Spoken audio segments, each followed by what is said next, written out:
His picture is on the cover of the New York Times magazine. He gets the Esquire magazine award for the best dressed gangster. The newspapers praise him. You all know Joey Zasak. He is, I admit, an important man. His picture is on the cover of the New York Times magazine. He gets the Esquire magazine award for the best dressed gangster. The newspapers praise him. You all know Joey Zasak. He is, I admit, an important man. His picture is on the cover of the New York Times magazine. He gets the Esquire magazine award for the best dressed gangster. The newspapers praise him. You all know Joey Zasak. He is, I admit, an important man. His picture is on the cover of the New York Times magazine. He gets the Esquire magazine award for the best dressed gangster. The newspapers praise him. You all know Joey Zasak. He is, I admit, an important man. His picture is on the cover of the New York Times magazine. He gets the Esquire magazine award for the best dressed gangster. The newspapers praise him. You all know Joey Zasak. He is, I admit, an important man. His picture is on the cover of the New York Times magazine. He gets the Esquire magazine award for the best dressed gangster. The newspapers praise him. You all know Joey Zasak. He is, I admit, an important man. His picture is on the cover of the New York Times magazine. He gets the Esquire magazine award for the best dressed gangster. The newspapers praise him. You all know Joey Zasak. He is, I admit, an important man. His picture is on the cover of the New York Times magazine. He gets the Esquire magazine award for the best dressed gangster. The newspapers praise him. You all know Joey Zasak. He is, I admit, an important man. His picture is on the cover of the New York Times magazine. He gets the Esquire magazine award for the best dressed gangster. The newspapers praise him. You all know Joey Zasak. He is, I admit, an important man. His picture is on the cover of the New York Times magazine. He gets the Esquire magazine award for the best dressed gangster. The newspapers praise him. You all know Joey Zasak. He is, I admit, an important man. His picture is on the cover of the New York Times magazine. He gets the Esquire magazine award for the best dressed gangster. The newspapers praise him. You all know Joey Zasak. He is, I admit, an important man. His picture is on the cover of the New York Times magazine. He gets the Esquire magazine award for the best dressed gangster. The newspapers praise him. You all know Joey Zasak. He is, I admit, an important man. His picture is on the cover of the New York Times magazine. He gets the Esquire magazine award for the best dressed gangster. The newspapers praise him. You all know Joey Zasak. He is, I admit, an important man. His picture is on the cover of the New York Times magazine. He gets the Esquire magazine award for the best dressed gangster.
This is me on stage. This is me next to Duno, and Hold on. honest with you, the event was pretty good. You know what I mean? I think it was kind of funny. Their audience is definitely different than like the group of chat niggas that I'm associated with. We gotta hear what Act had to say, because Act tried to word it a certain type of way. Now, before we even get into it, and I'm gonna play like a clip because I guess this is the clip that a lot of people. We gotta get to it. Cause Act got I ain't even know I was on mute, but Act got pressed by my son Tony Mack. But if you see the video, I don't know if you saw the video. It's on YouTube. You can go look. Ack was the one telling them. I'm gonna show y'all on my phone too. But Ack was the one telling them, "Come down here, come say it." Nobody said nothing about fighting Ack, doing nothing to Ack, nothing of the sort. Niggas just told Ack that niggas will do it to him. Like after he got down and he said nothing violent, he just told Ack, "You pussy, and you don't represent New York." That ain't for me. And Ack said, "What? Come to the stage, come say it." He came to the stage and said it. So like, what more could you want? He said it. He said exactly. He did exactly what you said, and you proceeded to go further behind. You start going the other way. You ain't, you know.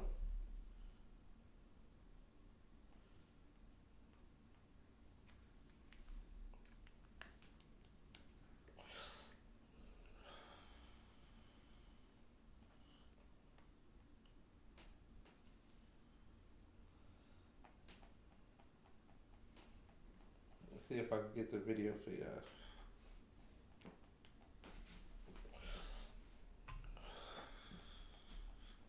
I'm gonna get the video for y'all.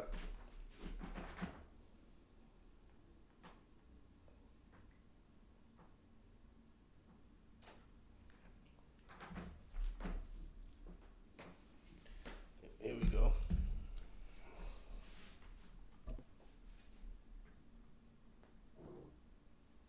New roster. We need that. Don't put no injuries on there. You know y'all love injuries.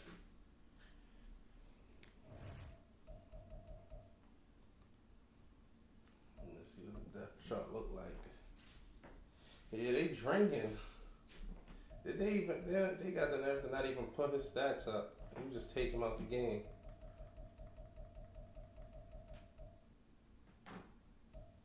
Soundtrack this shit. I gotta do the roster over. I gotta do it over because this is crazy what they be doing with my boy, son. And there we go.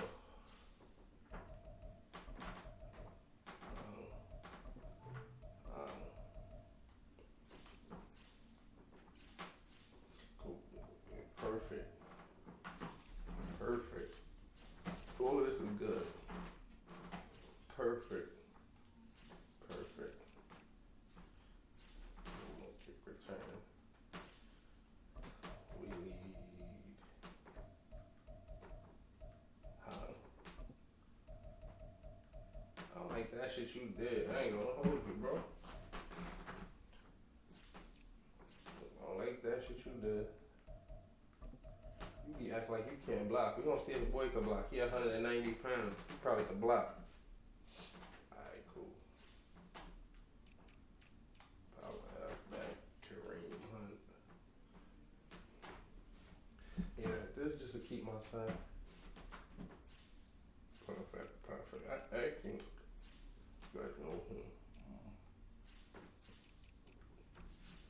Everything good money.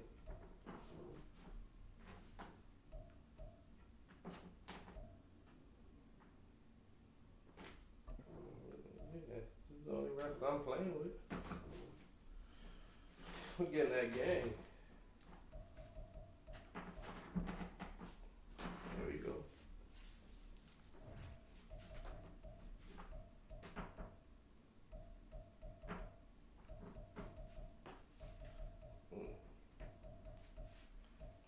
Jack those 630. boy get busy. He ain't out there about to need him, man. Oh, she just wanted this morning. What's your man? She been holding that shit tight, been holding that shit together. Yo. Tell me she.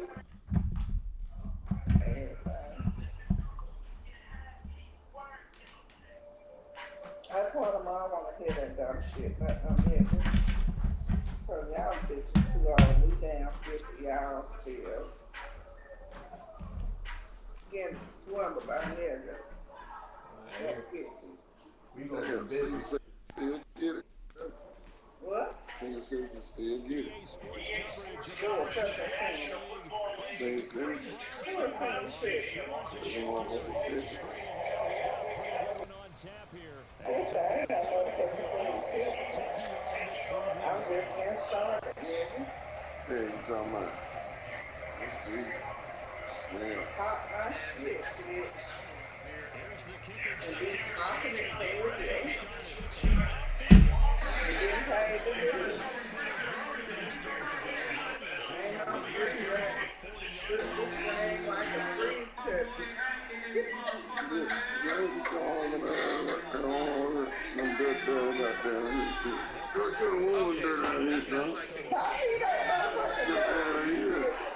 My feet ain't no motherfucking dirty. Put them in your dusty feet.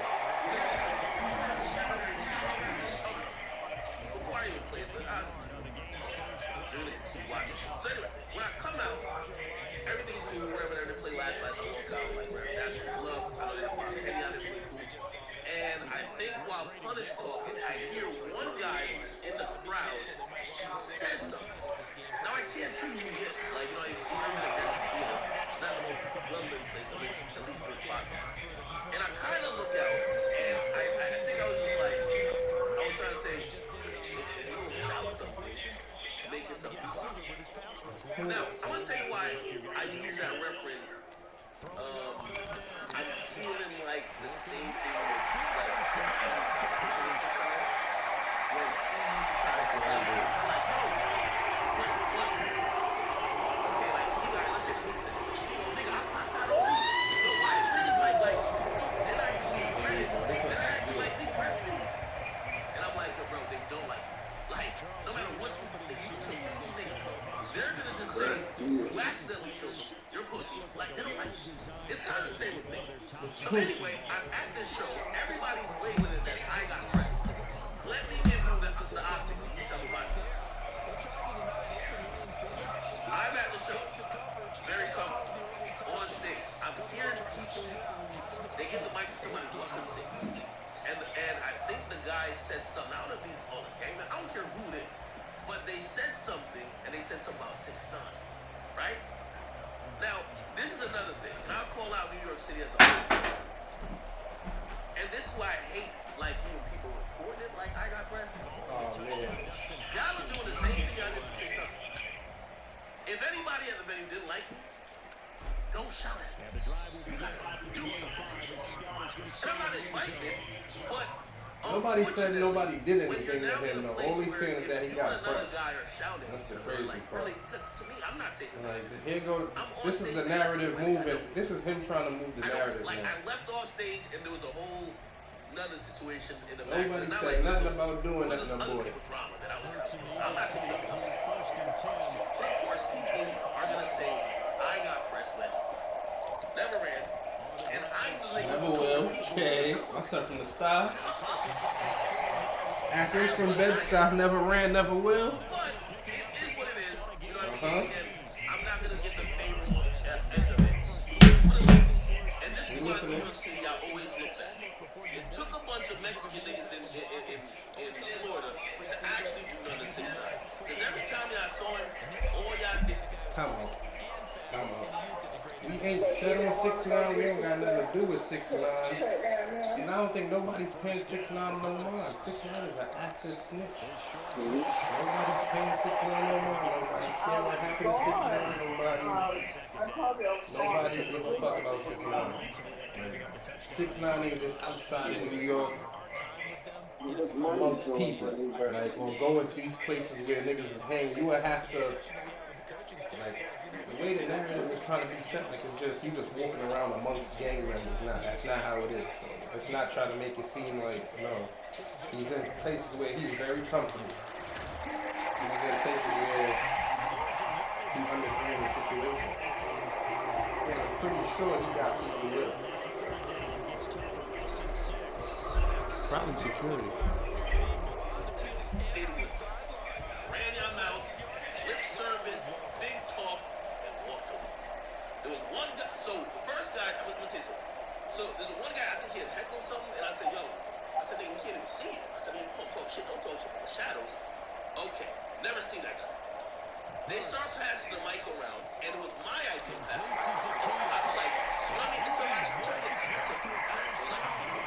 So I said, yo, because every time, like, I realized they react so viscerally anytime I heard an animal go jumper. I said, yo, I want to know why y'all fuck with Backward Fig and the Unity World so much as opposed to no jumper. So I think I took already coming in on some wacky We shit. got Lynn here as Like, well. what kind of question is that? Like, you already trying to set the tone of problem. Like, you already setting the tone. my mic, because I'm the only one with wireless mic. So this is my mic, right? I'm the only one with wireless mic. Every other mic is wireless. I take my mic and I give it to her. This is me doing this one, right? They then give me another mic. And people, they say, fuck them, blah, blah, blah, blah. It gets to one of the guys, basically, he just wanted to like, yo, now we fuck with Backward Fig, blah, blah, blah, blah, and then they say, yo, we don't fuck with, like, snitches or whatever the case is, and I think that's what they addressed to me. They said, yo, something 6 9, right? And, of course, like, bro, these are pain, like, I'm sorry to tell you, these are pain fans at a venue. These are like, as much as What's wrong with being a pain fan? What the hell? these tough gangsters came to watch podcasts. Who said they're the toughest gangsters? You can go 50 million signs. You're here sitting like you are a well-behaved, trained motherfucker. Listen to a podcast and speak. I don't care what sign you throw up, nigga. So the nigga was like, nah, fuck with Now he snitches. said niggas was throwing up And then he said signs. He something couldn't see them, about my but social with 6 9. they was throwing up signs. Which one is it? And then, I forgot what he said. He said something to me, and I said something back to him. I'm not still not saying something. So that's the second one. Another nigga gets the mic, but I can't, this guy can't see. So the first guy with the 6 9 deputy, he's somewhere in the back. He was like, yo, so I go fuck with Jersey, blah, blah, blah, da, da, da, da. It's like, nigga, and I'm like, so I started telling him, like, nigga, the fuck? It ain't on me to fuck with nobody who ain't never fuck with me. Then the nigga said, yo, nigga, you pussy. So then I said, bro, I can't even see you. I said, nigga, come if you gonna talk all that shit, come to the stage. The nigga gathers his homies. It's like 2 or 3 of them. They walk to the stage. Let me see if I can show you. They walk to the stage, right? They walk to the stage. Actually, more than So it's 3 of them right here. Like right here. They walk to the stage. He's saying some shit, I'm saying some shit. I'm right there, it's 3 of them. Even at a point, and I'm telling you, anybody got a live stream, this is facts. I couldn't lie to you so much, right? I literally say, nigga, well, do something. You know what he says? Because first of all, he say, oh, we put pause on you. So my nigga, do something. What the fuck is you? Why are you telling me? Like, why is the gangster? And I heard you telling him to come down. this gangster thing, and that's when I realized this was all a joke. The nigga said, you gonna file a lawsuit on us. Wait, gangster? Nigga, I'm the rich one. You're broke. I'm gonna file a lawsuit on you? That's when I realized these were all costume gangsters. I'm sorry to say. These were costume gangsters. Well, I don't know if this has a whole clip. Let's see. Okay, so that's it. Yeah, I just out of pocket, sir. Does anybody have like a good clip?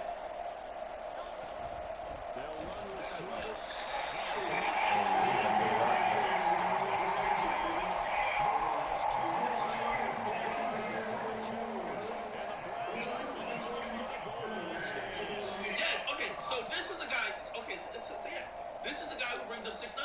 Remember,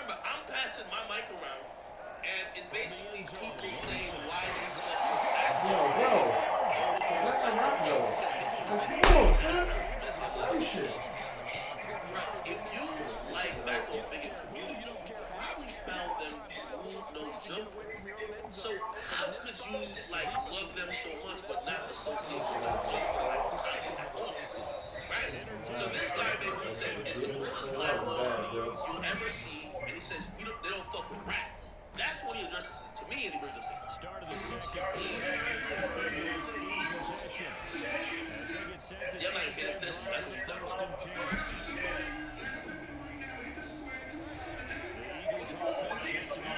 Eagles offense set to begin.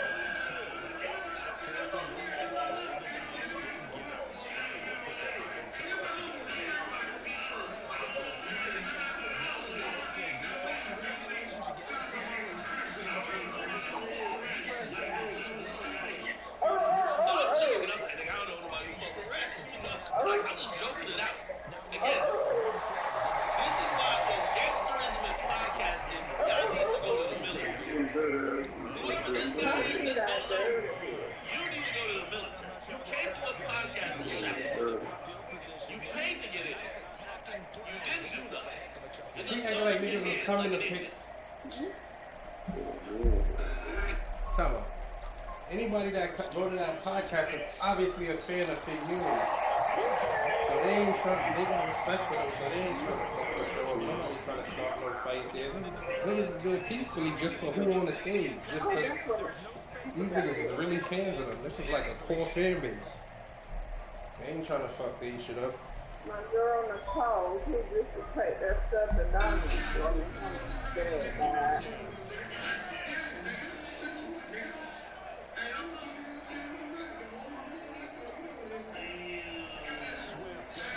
So now, I got to invite My son ain't pressing yet. My son ain't applying that pressure to him yet. That's how you put real federal pressure on him. Watch this.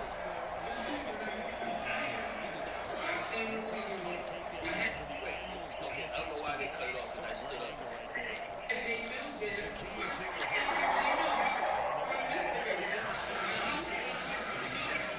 Somebody ready for Jay Bill. Okay, so the first clip, they cut it off without response. And now this one, I think this is where I couldn't see that.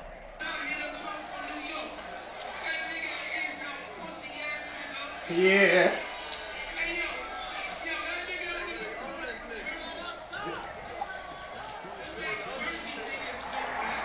Oh shit.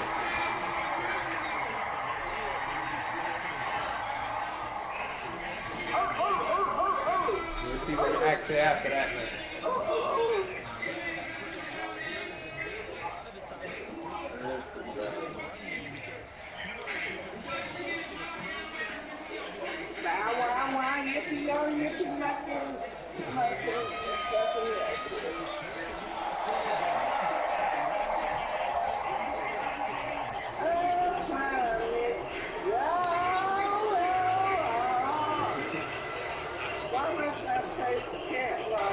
See, he just telling anybody something good. I don't know why they bring up Jersey. Nobody from Jersey can tell me that.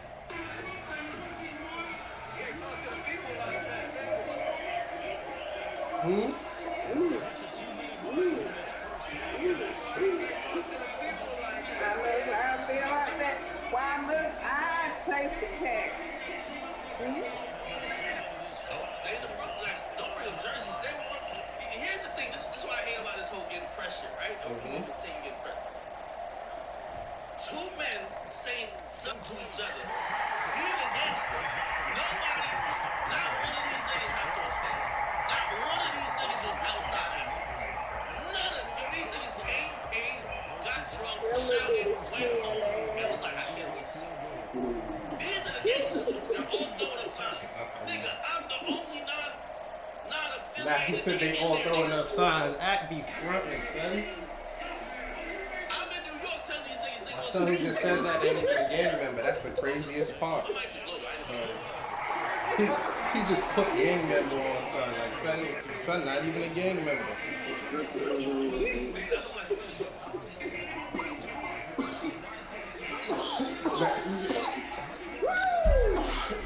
Alright.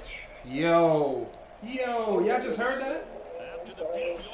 Y'all just heard that clip? Time out. I'm gonna score this touchdown and then y'all gotta rehear that. I don't know if y'all just heard that. Act said, son, pussy, come to the front of the stage.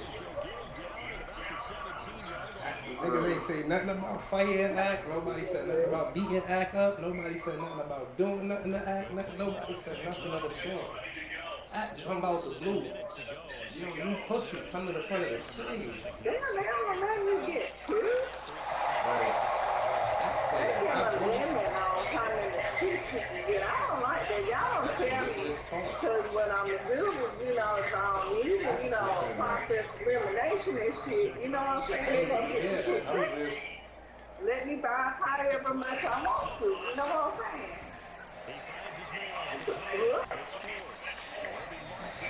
I didn't even hear that. I'm just going... Oh, that's going to be my gift a lot. Saying get to the 5 for me. I'm ready to do it for her. You at home with that one. You don't know? She pay for Netflix, Hulu, paying all them different little things. And that's what I told her. I said, girl, you get them apps for free on a 5-speed.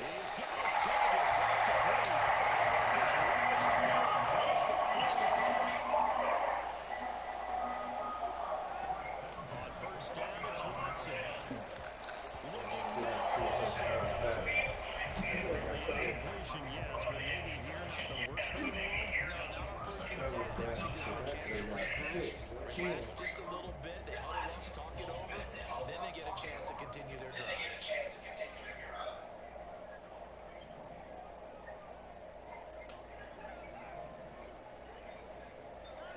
Watson looks to throw again.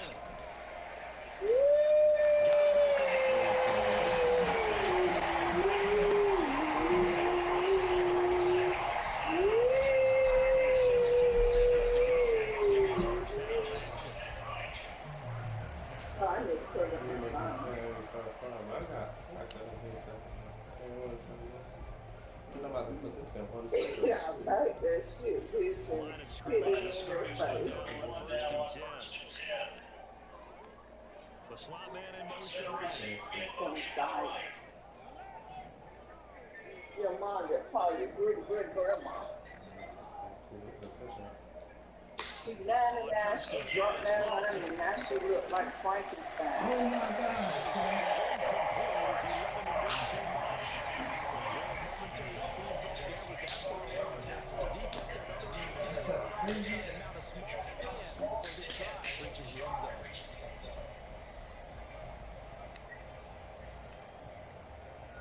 That's crazy. Rod, you fuck nigga, look at me. Look at me. You gotta talk collision. Huh? You gotta call the police. Yeah, I called she didn't pick up. I called her yesterday. Yeah. Again, it's Watson. That finds his target. It's Mack who's doing So every time I call this,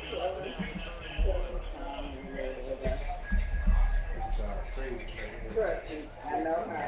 You know what I'm saying? I know firsthand.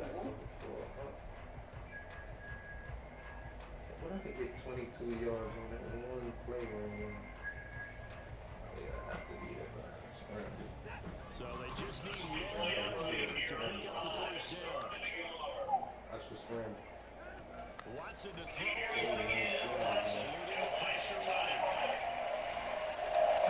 My name Joe though. I ain't gonna lie to you. So they call me on the scramble. They call me a lot of shit. They call me a lot of shit, son. Like, I'm the guy. Like, it's my boy. Get busy. That 1 second left. Wow, yeah, that shit was official. I ain't gonna lie. Only thing missing is the whistle. That was official.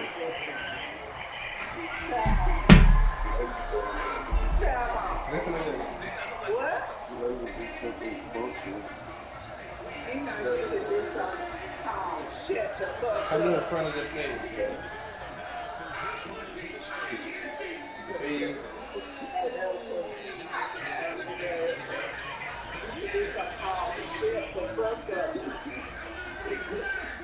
Your word.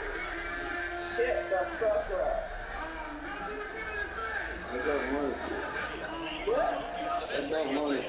You got shit.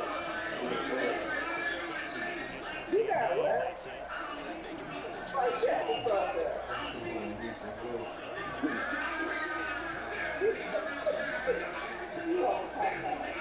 use my money too. Like, niggas ain't about to touch me. Nigga. Fuck are we doing? Hey, if I'm in a building with all gangsters and y'all say I'm something, I don't come outside. I'm pussy. The first time I tell y'all niggas to suck dick, So you see him tell niggas come to the stage all breezy. Let me go pat my shit up. Who my son put on the gram, I ain't even know.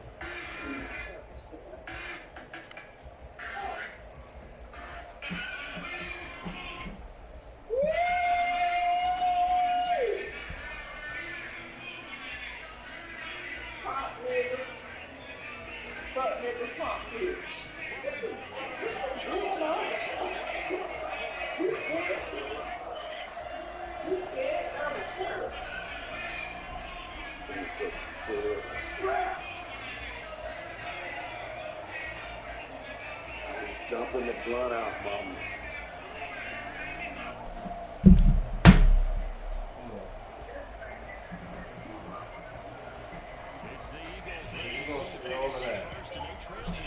You gonna say all of that, and the nigga come on stage. Nah, they were not. He wanted to throw shit on stage. the vibe who got on stage, it should have been up. I thought that's what gangsters do. The Oh, nigga man. literally gonna tell me, bro, you're gonna file a lawsuit on me. I'm like, okay. Probably not on him, but on the building. So I ain't gonna lie to you. All in all, and I'm gonna keep playing that. Probably ain't gonna let Figmunity come back again. Niggas want Figmunity to come back again. Like, bro, I like talking shit. Hey, close that door. That's not a problem with Nobody that. got touched. Nobody like I didn't feel uncomfortable. If those are the gangsters out here, I didn't feel uncomfortable. So I'm good. They're good too. They paid for their money. They got a memorable experience. I don't see nothing wrong with it. See, we got some worship to talk about.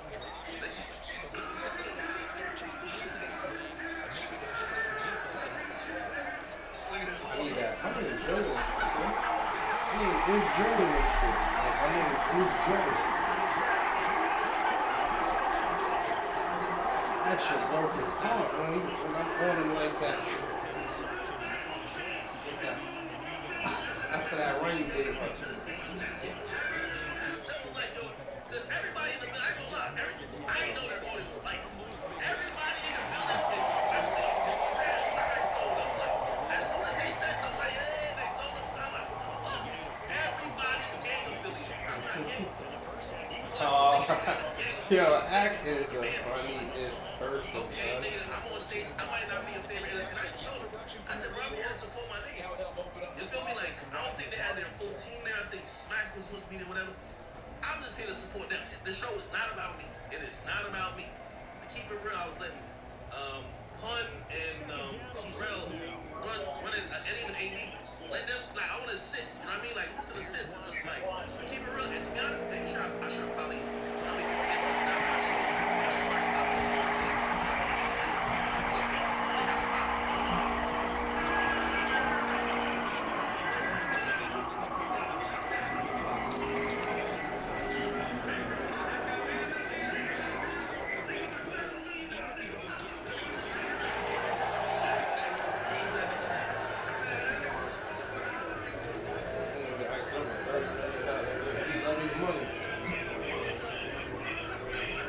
Act love this money. Yo, I'm gonna be honest with you. Like, I really, from the bottom of my heart, I hope that y'all realize that, like, first of all, there's so many bad characters in this right now. This is me. I like talking shit. I'm sorry. I like talking shit in person, online. Like, How you make clowns out of it? That's how you make clowns out of it. we're at this show, like, to be honest, like, and I ain't gonna lie, the people I kind of came in with, first of all, they were dealing with, as I said, was some other little jobs, like, none of them were my backstage, they not even, like, I think, because we're going, so, like, I feel like 10, 15 minutes, think a nigga hop on this bitch because back him out and shit. We get busy. We just get busy. We just get busy. Like, everything I put out, so that shit's effortless. Let me tell all y'all gangsta niggas this.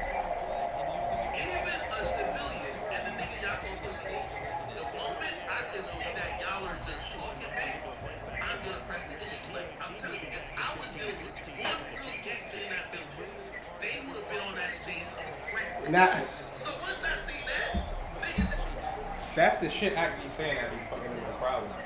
But it's like, now you saying the whole building ain't gangsters, and why niggas gotta be on the stage? Nobody came there to hurt you. Like you said, the show wasn't a come here to come hurt act. This was come see Fig Community, and they brought Ack out. But Ack ain't the representation in New York as the nigga you should be bringing out in that type of arena. You know what I'm saying? Or venue, whatever you want to call it. That ain't for that. You know what I'm saying? They gonna have that type of result because Fig Community already a place where they saying whatever they want. They talking crazy. So you gotta know the people watching it talk crazy. Everything is just a whole circle of talking crazy. You see what I'm saying? So Act come up there. What you think niggas gonna do? Talk crazy. Like, what you said, a nigga I can't say it from my seat. Oh, I need come say it to your face. You is what? Like, what you want to happen after that? How you want it to turn out? just grabbing the mic and shouting from the dark. I'm like, oh, these niggas not like that. They're going outside just to talk time. They're podcast listeners. So they're podcast listeners. I'm about to get on their ass then. Sorry. Act is crazy, son. He ain't learned his lesson. Oh.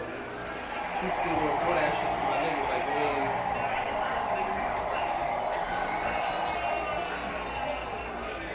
See, then he took my we could play. I said,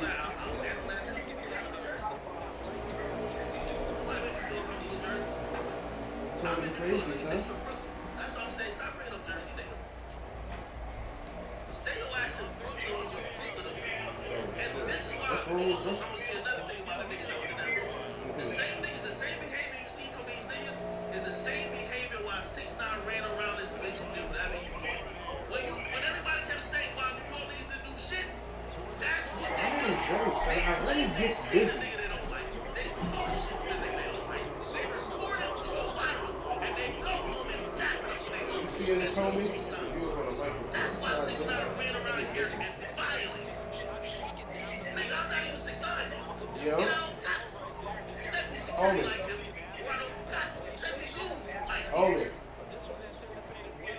This shit gonna get worse if you don't answer me, homie. Put it like this. I see some comments on this and they say, yo, if it was certain other places, Say no more. they not gonna argue back and forth. That's probably right. And trust me, I'm not dumb.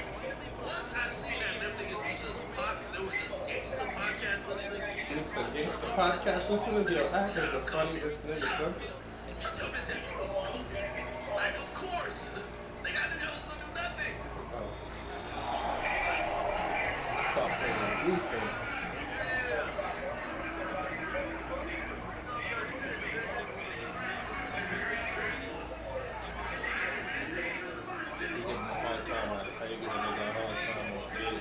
So this is now me.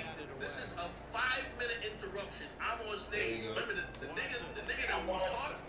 We haven't heard nothing more. So I'm saying, nigga, you were just talking all that shit. You said this. No.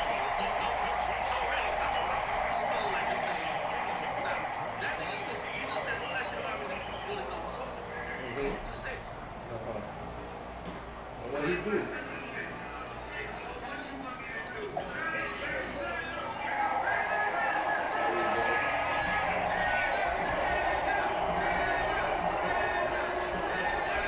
Yeah, my son Nick coming to the stage.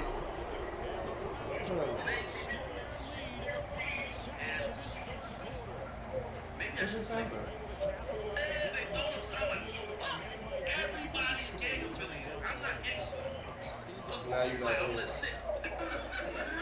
Like, talking shit. We're at this show. Like, pussy nigga. The moment go.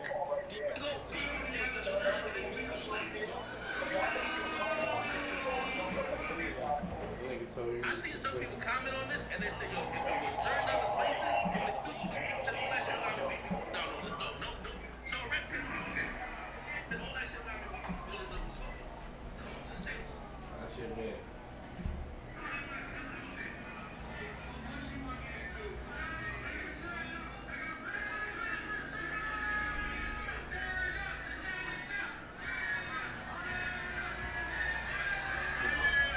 And then what my son do, I don't know what's going on. He stand up and he go right down there though.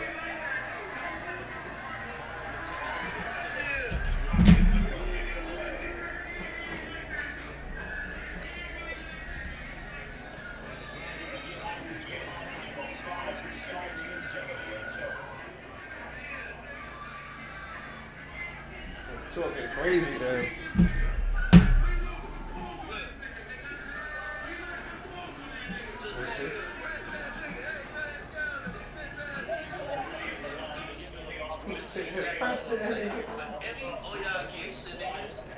He ran right down on him.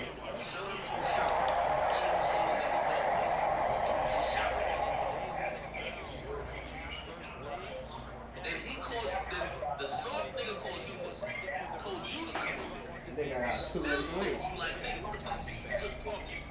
And watch you in here the part. I think he brings up a lawsuit. I said, You know how you giving it. Niggas know how you coming at.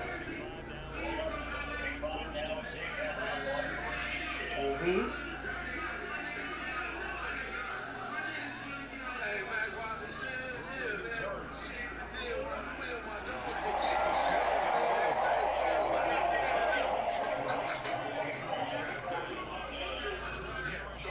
So now I'm basically telling them, yo, he says, you think I want to fly the boss? And I'm really thinking, I first down and like, what am I gonna sue you for? Like the fucking link in your pocket? is going against you.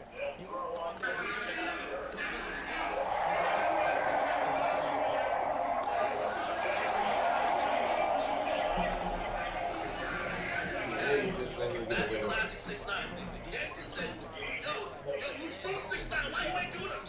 Yo, I ain't trying to go to jail over this nigga. I ain't trying to catch him. I ain't trying to do nothing like that. This nigga said, I ain't want to catch a lawsuit over this nigga.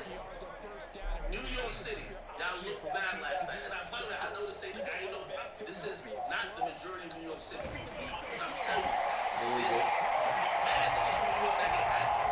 These niggas that came to this podcast were just holding them signs and wanted to real tough. They probably love the fact that they're watching or listening to a California more gangsterous podcast, but they was just in there just bullshit. They talking about lawsuit.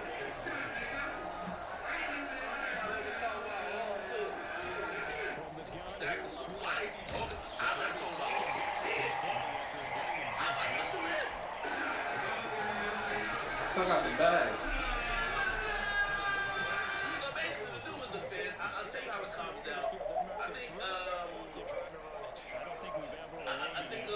T-Rose goes over there and throws him aside. As soon as he sees the side, he gets like, I'm going back to this. Runs back to the scene and sits there like a good bitch.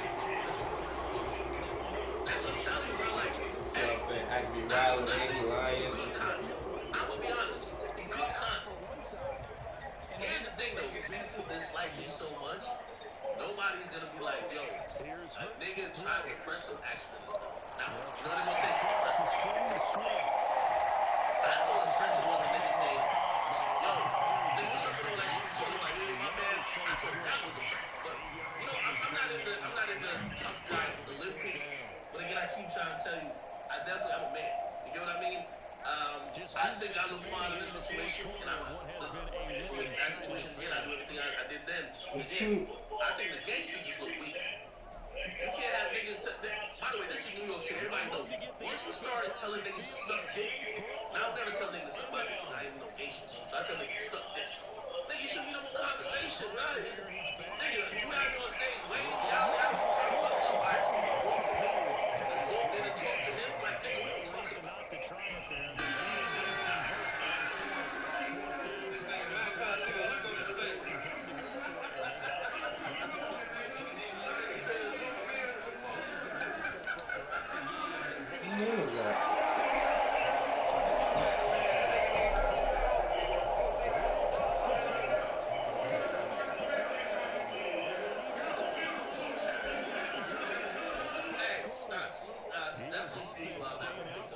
Hey, that's their crowd though. I'm not mad at it. And by the way, everything I'm saying is because, listen, if you consume the content these guys put out, they're probably gonna be like that. I'm just talking about the individuals in the crowd. Them niggas was just sitting there like goofies. Like, let's be honest, right?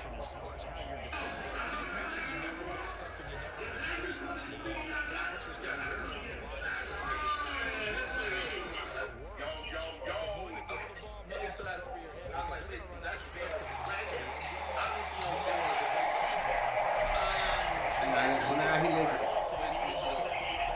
Axe trying to make it seem like niggas wanted to fight him or something, or niggas came here to fight him. Niggas ain't even have Akademiks in mind. Niggas just seen him and let off a comment. Like when he asked him to say, come to the stage and stage. And the nigga came to the stage and said it. It's bad, Axe. It's bad, Axe. You might be worse than him. Bullshit. Phone cap to you.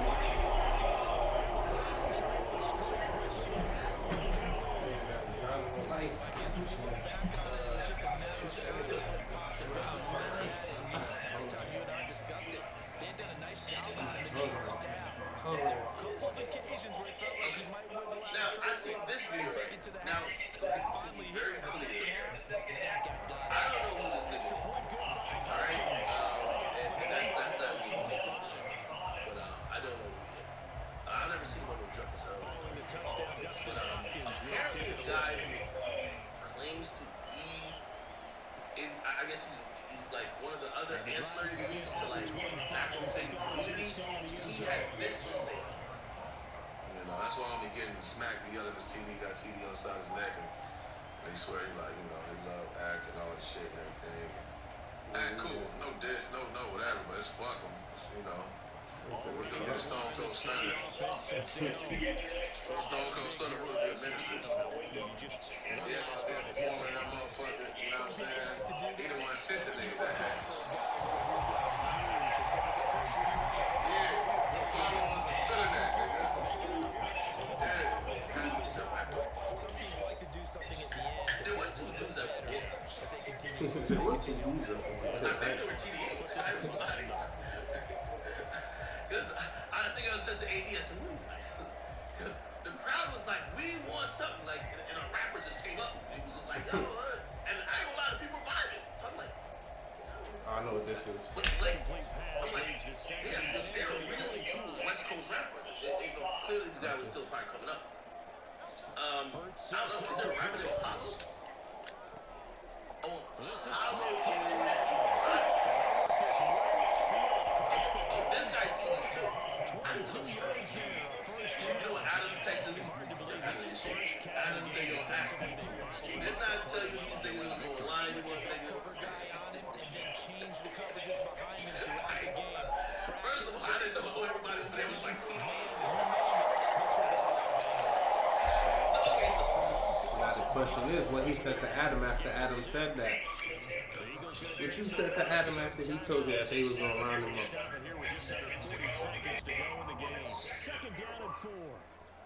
This is just shade all the way around. Imagine Adam say that to him before the show, and he go back and ask, and he go back on the show, and the first thing is he asks is, why is this show better than Adam's show? That's not crazy. Like, you hear him? He go from asking. He just said, Adam said, yo, watch, they gonna set you up on the show. And whatever conversation was had, and you gave whatever reply. And the first thing he come back on that show and ask is, why is this show better than Adam's show? That's not crazy. I'm tripping. I'm the only person seeing that? So, Apollo is this guy's podcast. Yeah, and his name is Keem, not like Baby Keem, right? But Keem from TDE. So he's saying that another rapper, I guess a rapper that maybe I saw perform, because they performed in front of me. They performed with my mic, because I gave them, because that was the only wireless mic. He on this, my mic. Like, what the hell? extended Nigga family keep members. letting niggas know who Mike is. Yo, he going hard about this Mike, son. Like, Stone my Cold Mike, Stunner my wanted that Mike. ministry. Like, what the fuck? And Jeff out there performing that motherfucker, you know what I'm saying? He the one sent the niggas that act. Okay. Nah, that's not true.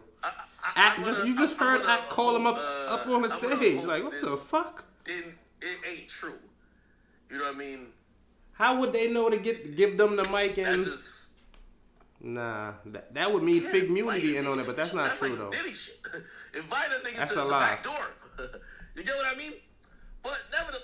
That's a complete lie. That's a whole lie. Them niggas ain't TDE or nothing. These niggas is Brooklyn niggas. New York niggas. No TDE affiliation. Let me see something.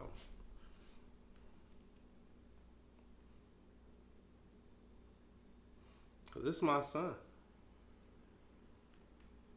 That's the craziest part. I was watching Akademiks this morning and didn't see this.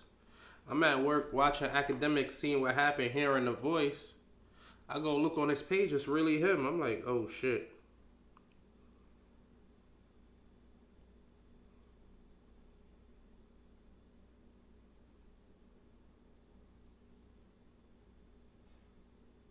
Tell that nigga you got the.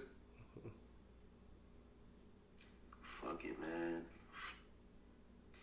The funny shit is that when the nigga first said that come to the stage shit, bro, I started crying out laughing because I'm like, yo, this nigga I really hit a nerve on this nigga.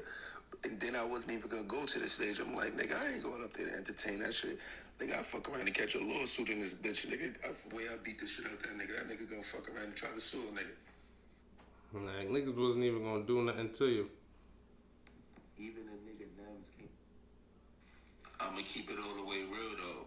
The way Ack was looking after she got a little bucky and shit, that nigga was looking at niggas like niggas lied them, bro.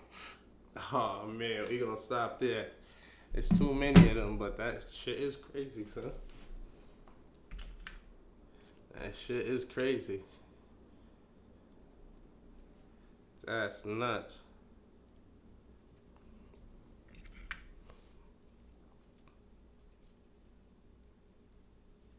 You just heard what son just said? Cause it was straight like, yo. Yo, y'all just heard that?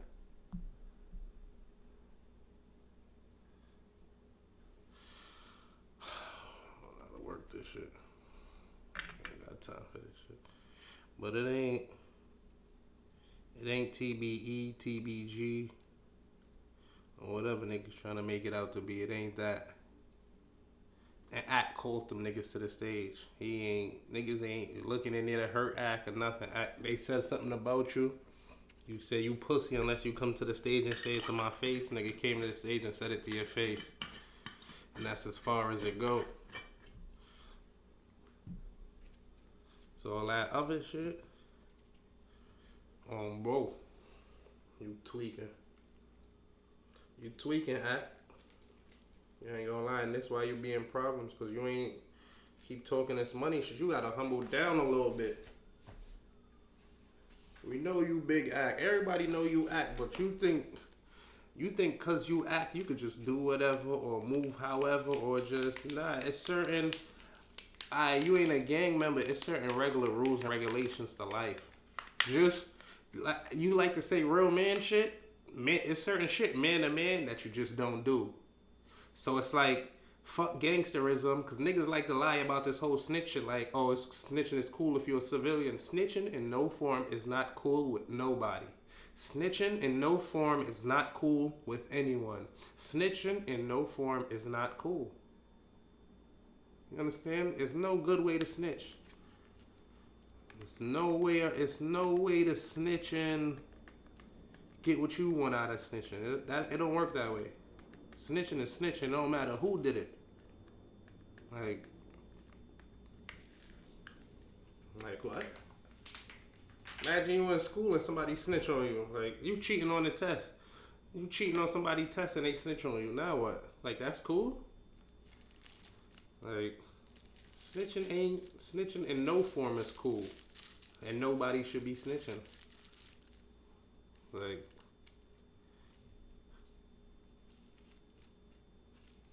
now it's a do what you gotta do thing, but niggas not gonna have respect for you if you, like, you openly saying you a snitch, you don't mind hanging with a snitch, this, that, and the third. It's like, come on. Then I also feel like y'all be trying to call certain niggas snitches, just almost trying to make it seem like everybody's snitching. It's almost okay. Everybody, see, he did it. Oh, he did it. He did it. He did it. That's not the case. We ain't just gonna make everybody out to be snitches so niggas could think snitching cool. That's not how that work, bro. Like, and that's the wickedest part to me. Like, niggas swear. Niggas love changing the definition of snitching. Niggas want to change the definition of street niggas, and these ain't even real things. Street niggas and gangsters, and these ain't, unless you're really doing it, you can't even really understand what it takes. And you feel me? The trials and tribulations make you a gangster, for real, for real. I ain't even saying you gotta face them, but just to know you was ready to face them because you did that. You know what I'm saying? Now, if you rat, you just took back your gangster card.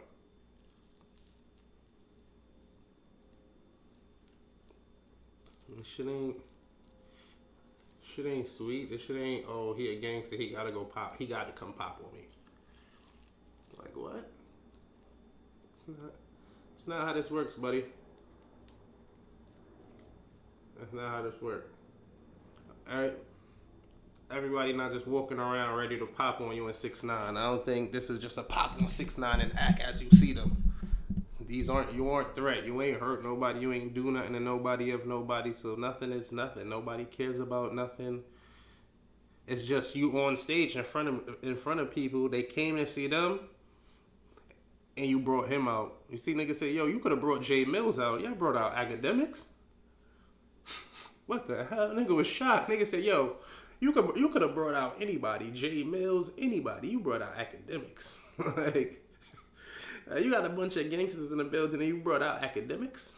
Well, let me not even say gangsters, but a bunch of gang members or a bunch of street niggas, you see what I'm saying?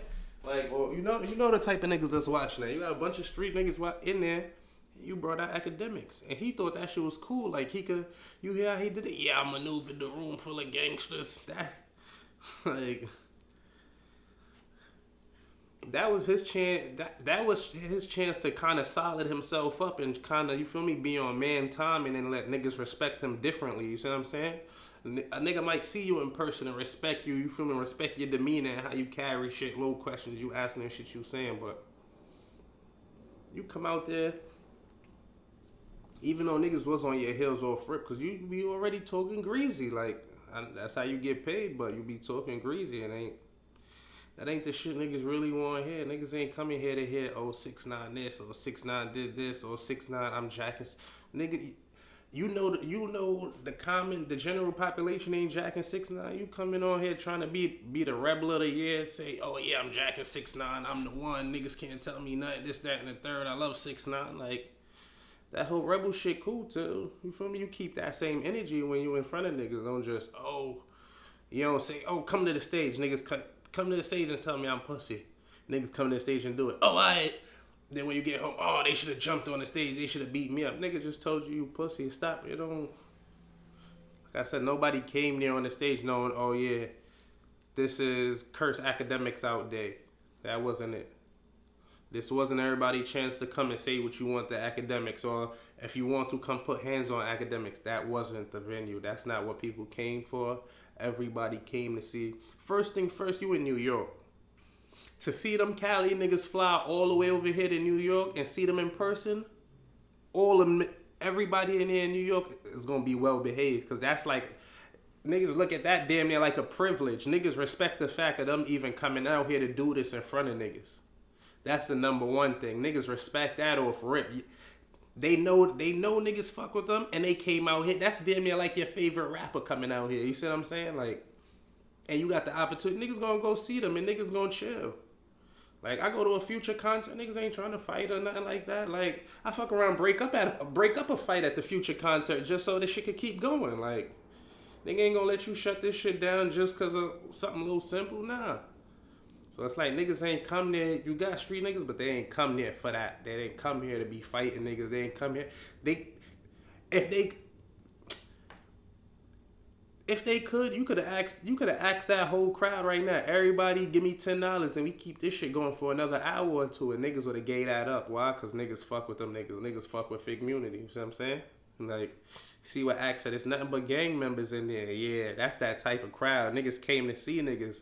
Niggas fuck with niggas. Niggas will lock in. And when your real crowd out there, niggas is gonna be well behaved no matter what it is. Like, you can't say like, oh, he a gangster, he can't sit down, or he can't chill, or, you know, niggas, you feel me? It's somebody in there that you want to see, niggas gonna chill. Right? Niggas ain't.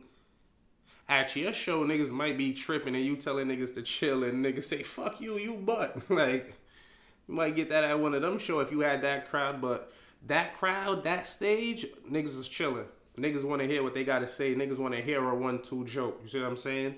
And niggas respect they crippin' and they hoovering. And you feel me? Niggas respect all gangs up there. You see what I'm saying? So it's like, don't try to, oh, niggas is gang members. They should have came in here and beat me up. That's wacky. That's a wacky narrative to even push. And that's where they try to put niggas down. Niggas damn near say, niggas try to make it seem like, oh, niggas just beat niggas up all day. Like, that's the dumbest narrative. That don't even make no sense, son. Like, think niggas just walking around beating niggas up. Niggas is only doing shit to niggas they got problem with. Like, and Cali is the only place with long enough gang ties to say, oh, we've been beefing with this neighborhood since how long, and you still beefing with them. You know what I'm saying? And if you look at Cali, it's not like I'm Crip and I'm beefing with all bloods. At no point it was like that. It's I'm Crip and the next neighboring set over or gang over happen to be bloods. So now I'm beef and y'all got into. First thing, you only gonna beef with neighboring sets for the most part, cause these are everyday people. Y'all gonna run into each other at some point.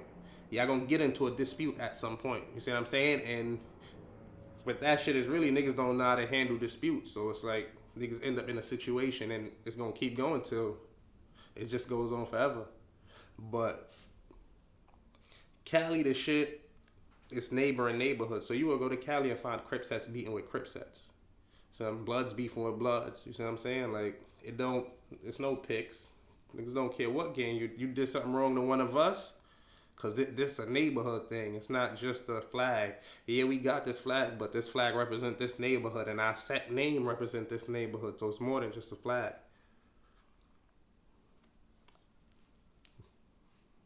Cause two Crips under the same blue flag will still be beefing. You know what I'm saying? So it's like rolling 60s and 8 trade, the longest beef ever between them. Like, and the two both Crip sets. You know what I'm saying? So it's like it's a whole nother ball game. Other places, niggas is out here in New York when we had it. Niggas was beefing with colors because it was like the shit started in jail. So when you bring it back out here, the only thing is to do is to beef with the colors. Like certain ops, but all you gonna really do is apply pressure to your neighborhood, but it ain't what niggas be trying to make it seem like niggas was just running around. I ain't gonna lie, 90s, early 2000s was like that. Niggas was running around beating niggas up, but that's young shit. See what I'm saying? That's not grown men doing that. I ain't gonna lie, grown men was doing that to young niggas too though back in the day, but that's not, you ain't gonna see that now. Niggas trying to get money, it's a whole nother ball game. You can't just say, oh yeah, I'm in the building gang members and if they don't like me, they supposed to beat me up. What? Like, it's not how this work, buddy. Like, what's the point in beating you up? A nigga don't even get no points for that. Like, it doesn't, you beat Akademiks up, you don't get no check there. Nothing, first thing first, AD, T-Rel, I'm not gonna need to let that happen. You there with them, I don't think they just gonna let niggas come up there and beat you up. That's not. That ain't that.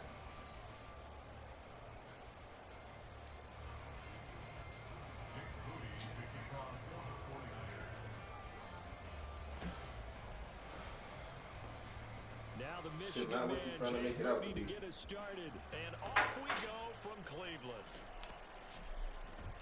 Here's Jakeem Grant from his end zone.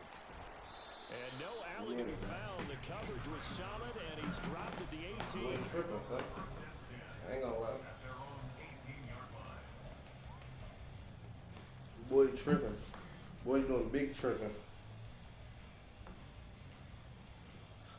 The way Act trying to set the narrative is crazy, but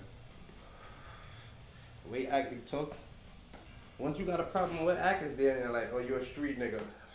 Or you ever seen on the internet be so crazy, son, you gotta watch them. Everybody a goon. They will start If you this from somewhere and you This will be stopped about 2 yards shy. if somebody say something, you don't even gotta say something. You do anything type of physical or anything that anybody niggas or something. So and so goon. Nice early burst. Nice gain, too. Atlanta goon, New York goon. Like niggas just be throwing out narratives just to try to make it seem away, just to shit sad, son. 2 yards to go, second down. Niggas love editing how you say something to Back to throw. make it fit what Watson. they say. They do that. That's complete to a speedy wideout Goodwin. They just edit what 6 you yards saying, to like, pick up, and that's a first down.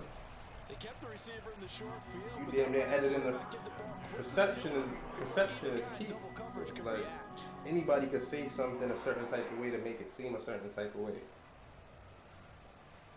Line of scrimmage, the 31 now on 1st and 10. I could tell you, I caught somebody when they was falling. So yeah, this bitch was falling and I caught her.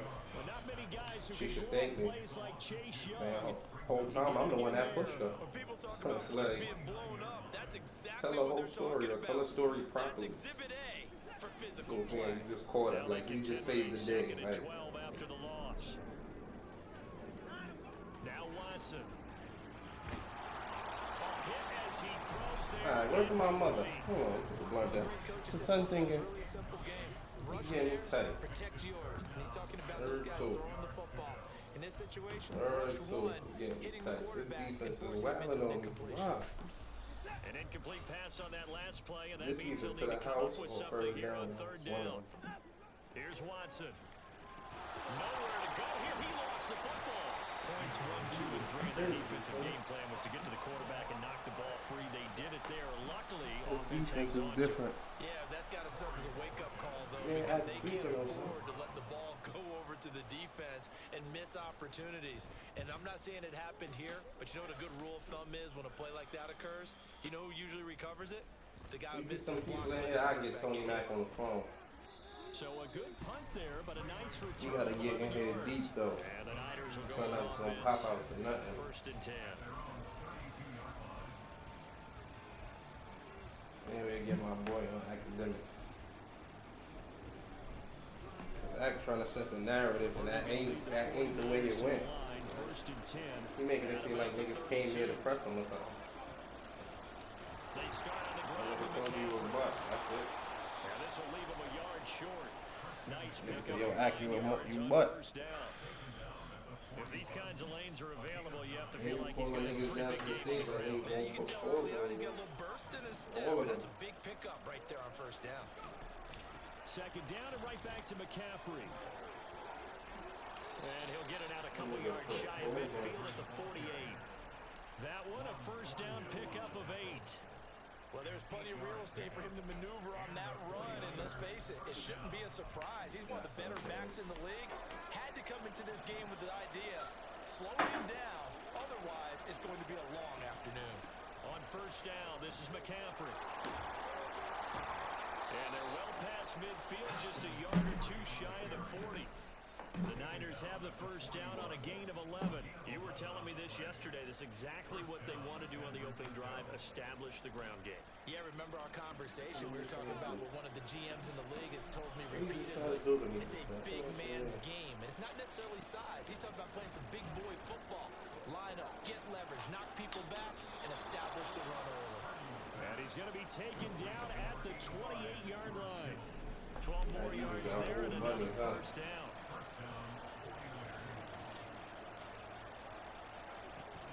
shotgun handoff now to McCaffrey. He'll get a nice chunk there on the first down run, and it's 2nd and 4. Hey, when you get good yardage like that on first down, it really does a whole lot of good for your entire offense. But I love the way he's finishing those runs. At the end of things, he's making sure he gets just a little bit extra. Another run with McCaffrey on 2nd down. They did a really nice job there defensively. They scored the play out, didn't give him a cutback lane. On each play, you have guys what I call our BCR players. Guys are responsible for the bootleg, for the cutback, and for the reverse. They played that one perfectly. And rode him right out of bounds.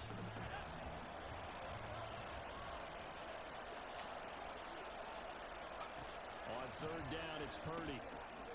Got a man right side, it's McCaffrey.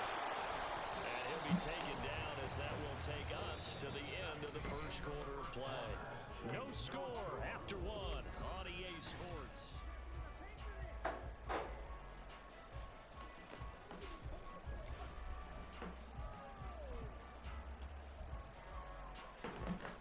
From the 13 now, they work on 1st and 10. Purdy bootlegging it.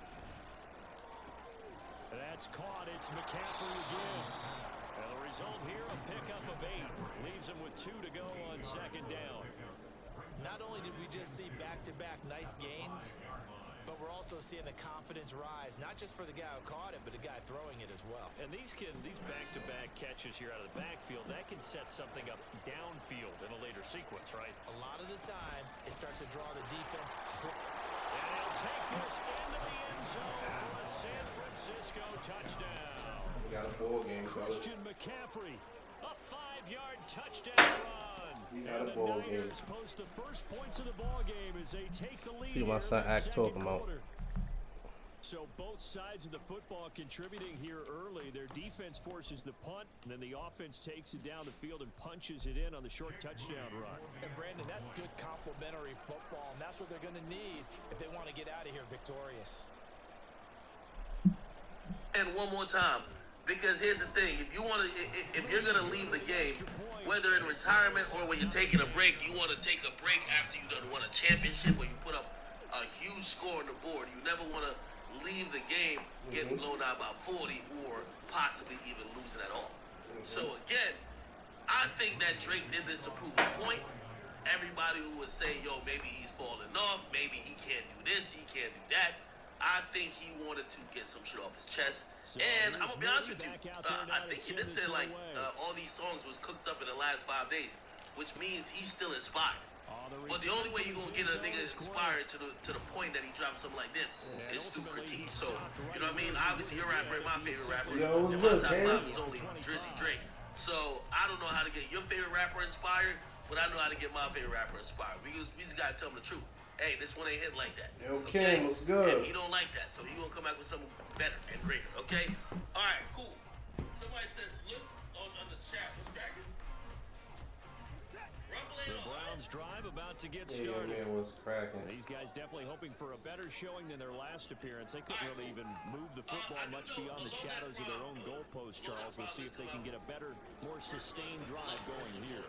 Yeah, and every team that we ever talked to says the exact same thing. When you start a drive that deep in your own territory, the goal is a minimum of at least 2 first downs. Because even if you have to punt then, you change the field position, right? You flip the field a little bit. They didn't get that. String together a nice drive and help themselves out. Also dropped as well.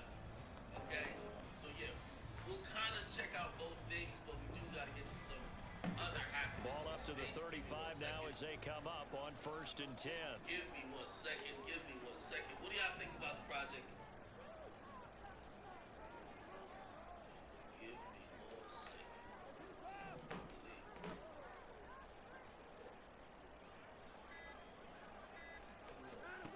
From the gun, here's Watson. And that one too far in front. He couldn't reel it in. It's incomplete. All the time, that powerful arm isn't the number one thing for a quarterback. When you're trying to throw inside routes and you need to put some heat on it, it helps have the big gun. In this case, Today just a seems little like bit a too much. direction for Sean Puffy, Here's 2nd and a.k.a. 10. Diddy, a.k.a. Puff Daddy, a.k.a. Brother Throwing Love, again is Watson. a.k.a. the many other monikers he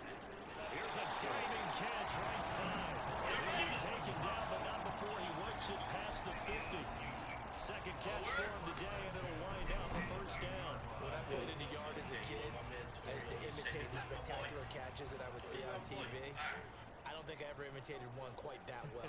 Come on, give yourself some credit. No, I know better. What we just saw there, that was pretty special. Diamador Lenore up to make the tackle. And that's the type of play that'll fire up a defense. Holding the 1 yard on a first down run. It'll be interesting to see if the offense decides to press the run at all, or if they'll abandon it now after gaining only one on that play. From the 46, here's a second down and 9. Okay, the deluxe version. By the way, Loaded Problem, if you ask me, was one of the classic nostalgic albums. I thought he did it's like an 80s rendition. I thought he did it amazingly. To throw is Watson. I think there's about like 7 or so songs. And he takes a shot on the release as this will be incomplete. Apparently he sent me a voice note. Defenses get to the quarterback that quickly. A lot of times it's called a jailbreak. It wasn't quite that fast, but fast enough that he had no time to look downfield and set himself to throw the ball. And as he tried to do that, he was hit and forced an incompletion.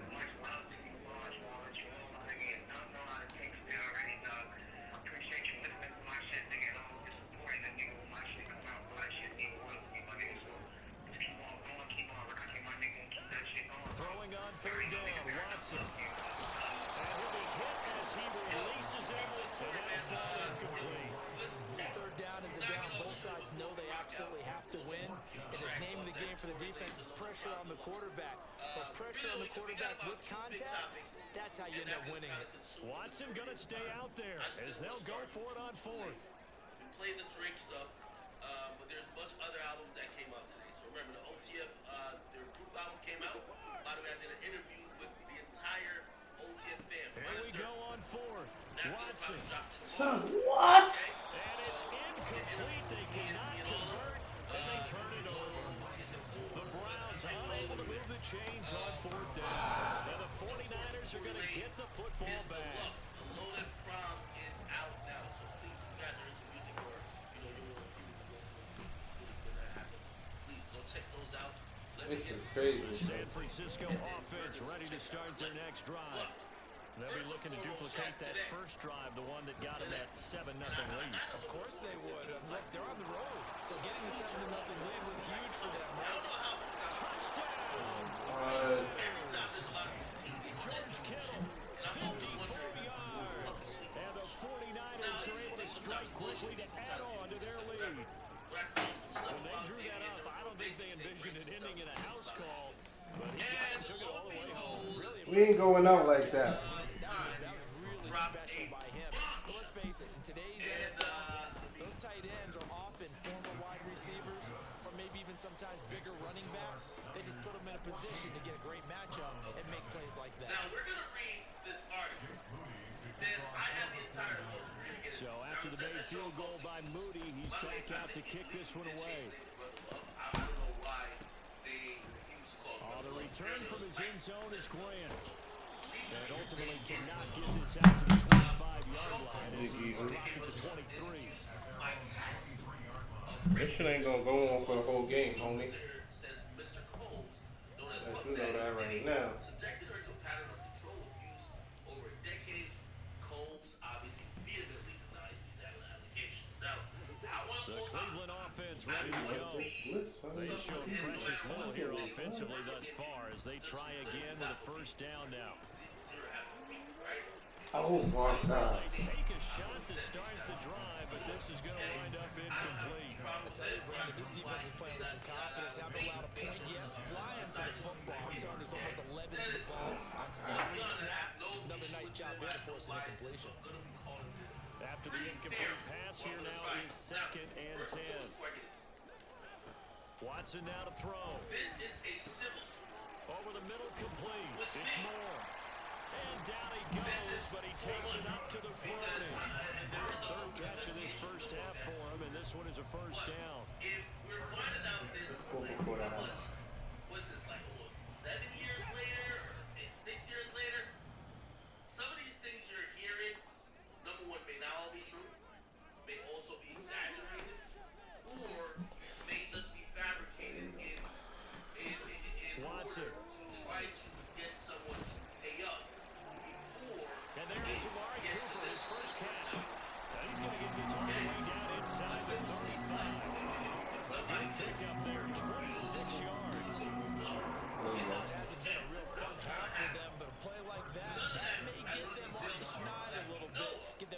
up and moving. Kind of seems like they've been sleepwalking and still sitting on 0 points. And it's not always making an adjustment. Sometimes it's just going back to what you know you can work on and finally getting it done. 11 more yards that go around. A first down as well. They're making it look easy out there. Another first down. So far on this drive, let me do this little bit of math here. 4 plays, 3 first downs. That's a pretty good recipe for success. And this usually puts anybody, especially black men, in a position where even They if run again people are on lying first on down, you, Chubb. nobody cares 5 about yards is your the name tally on because first down and brings up second and 5. So let me put that out as a disclaimer. Runs for him on the However, last we're 2 going to get into snaps. some And certainly appears to be trying to fuck, put the offense right? on his back and just move them down the field when his number is Here it called. is. The way So, he's running it, let's see what I he keep says. going back to him.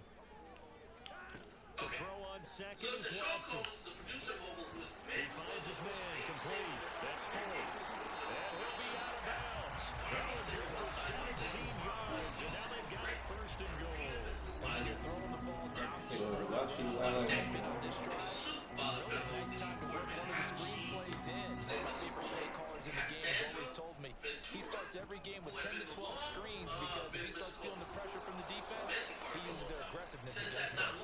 And this one will wind up with him losing yardage. Back to the 4-yard line. It's a loss of 4 there. Bringing up second down. I feel they'll stay committed to running the football, especially on the early downs. They just haven't had a whole lot of success just yet. Not long after On second down, she married here's in Watson. 2005, when she was 19, he began a pattern of controlling music, playing, lying to her, doing drugs, beating her, and forcing her to have sex with a succession of male prostitutes. Oh my God, why this shit sounding like this? Hopkins So with essentially, the same thing he was like, that'll make our score okay, he wasn't 14-7. he was allegedly forcing her to have sex with random men while he filmed. That's odd, okay? In 2018, the suit says, near the end of their relationship, damn, they had pretty much a 13-year relationship, but damn, that's a long time. Near the end of their relationship, Mr. Combs forced his way into her home and raped her. Yeah, I should have After laughed years in at silence Yo, and darkness, it's how he Mr. saying sent a it, statement, son. I am ready to tell my story and speak up. Yo, what's up with on Axe? So he behalf know what of he myself doing, and the too. benefit of other women who face violence and abuse in their relationship. In a response, a lawyer for Mr. Combs, Ben Braffman, this name sounds familiar, it's a high-powered lawyer right here. It says Mr. Combs vehemently denies these offensive and outrageous allegations. For the last 6 months, he's been subjected to Ms. Ventura's persistent demand of $30 million under the threat of writing a damaging book about the relationship, which was unequivocally rejected as blatant blackmail. Despite withdrawing her initial threat, she has now resorted to filing a lawsuit riddled with baseless and outrageous lies, aiming to tarnish Mr. Combs' reputation and seeking a payday. The lawyer for Cassie says the parties has spoken before the lawsuits were filed, and he offered her 8 figures to silence her. Damn, that means over $10 million. And prevent the filing of the lawsuit. She rejected his That's a efforts. lesson in trying to stay vigilant, isn't it? You have to stay on top of feel it. I'm good gonna about use some that? critical thinking as I'm reading along here, chat. So Things change. bear with me. Now they've got to go out there and get a spark going again. And You're try and suing for slow down $30 million. So they'll come up first and But 10 before after you the even 33. filed the lawsuit, he offered you at least 10. After the interception, here's And Watson. at least how this is said, you rejected his efforts. Like maybe you're trying to stand on business, like, yo, fuck the money. It's more about what you did to me. But there is a money amount on what you want for what he did to you. So clearly, like, did he probably offer maybe 10 to 15 million? She wanted 30. just about any Hey, offense it is that what has it an is. elite receiver, if you blitz and man coverage, Cassie's case is the latest in a series of sexual assault civil lawsuits filed recently against prominent men in the industry, including against Steven Tyler of Aerosmith, the executive L.A. Reid, and Neil Portnow, crazy. the former head of the organization behind the Grammy Awards. Mr. Portnow has denied the accusation. Mr. Tyler and Mr. Reid have not responded. Combs, who's now 54, founded Bad Boy in 1993, became one of the primary blah, blah, blah. Okay. This is them talking about his net worth. It's supposed to be $1 billion. Last year, Forbes calculated his annual earnings to be $90 million, attributing that to largely to his former partnership with a liquor brand. Okay. Okay. Mr. Combs, who in his career has been variously been known as Puff Daddy, Diddy, Love, maybe the most famous music executive of his generation. But the suit depicts Mr. Combs as a violent person who, beyond repeatedly assaulted Cassie, asked her to carry his guns in her purse. No, that's normal shit. You gotta have your bitch carry your gun. What the fuck? That's a real nigga shit. That ain't no abuse. That's real nigga shit right there, people. Now I ain't saying, let's always be on that one thing. If Diddy asked Cassie to carry the blick in her purse, yeah, you supposed to be a bottom bitch. I'm worth $1 billion. You're worth $0. You're catching the gun charge, not me. Duh. That ain't no fucking abuse. That's real nigga shit. Okay, on that one count. That one count. I'm not sticking up a dip for shit. And the suit suggests he was responsible for blowing up the car of a rival suit. God damn. This nigga thinking this is his godfather. In one incident, the suit says Mr. Combs angled a friend of Cassie over a 17th floor hotel balcony. In naming additional defendants, court papers assert that the others who worked with Mr. Combs helped him to control Miss Ventura, aka Cassie at times, by threatening her with retribution, like suppressing her music if she didn't obey his orders, or by helping to conceal his behavior. The suit, which names Diddy and a number of associated companies as defendants, seeks unspecified damages. Yo, you let him come off and push boy So forward, son? actually, they haven't said how much they want in court. They haven't said how much.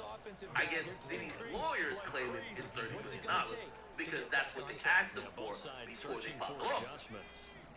According to Ms. Ventura's suit, she was swept into Mr. Combs' jet set lifestyle not long after meeting him and signing with that, which released her debut album in 2006. The suit says he soon began to assert an extraordinary level of command over her life. In addition to controlling her career, he paid for her car. That sounds like a G.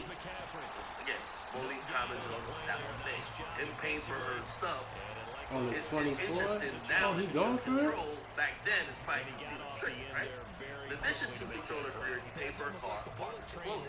Ain't that what every girl wants? For you to pay for their cars, clothes, makeup, and all that shit?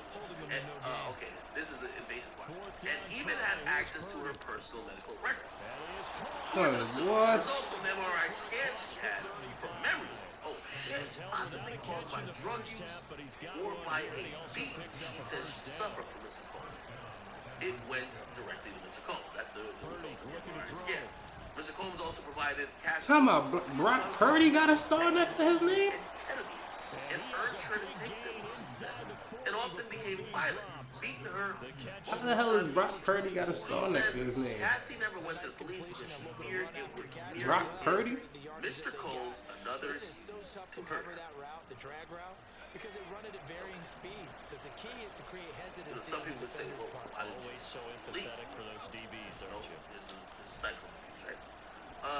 In another incident, Oh, yo, you gotta give me my says, pick, Diddy son. became enraged when she saw that Cassie was talking to another talent agent. You gotta give me my Then pick. pushed her into the car and kicked her repeatedly in the face, making her bleed according to the suit. Yo. Then had his staff bring her to the hotel. That's nuts, For a son. week, she asked to go home to her parents, but Mr. Combs refused. The suit says that after seeing the violent repercussions of rejecting Mr. Combs and to the extent to which he would isolate her from her support network, Cassie felt that saying no would cost her something: her family, her friends, her career, maybe even her life. And though she tried to leave Mr. Combs, the suit says he sent his employees to pull her back. In one incident described in the court papers, Ms. Ventura says early 2012, he got so angry about her date Kid Cudi. So were they together at the time? Or did they break up? I guess they were on and off, right?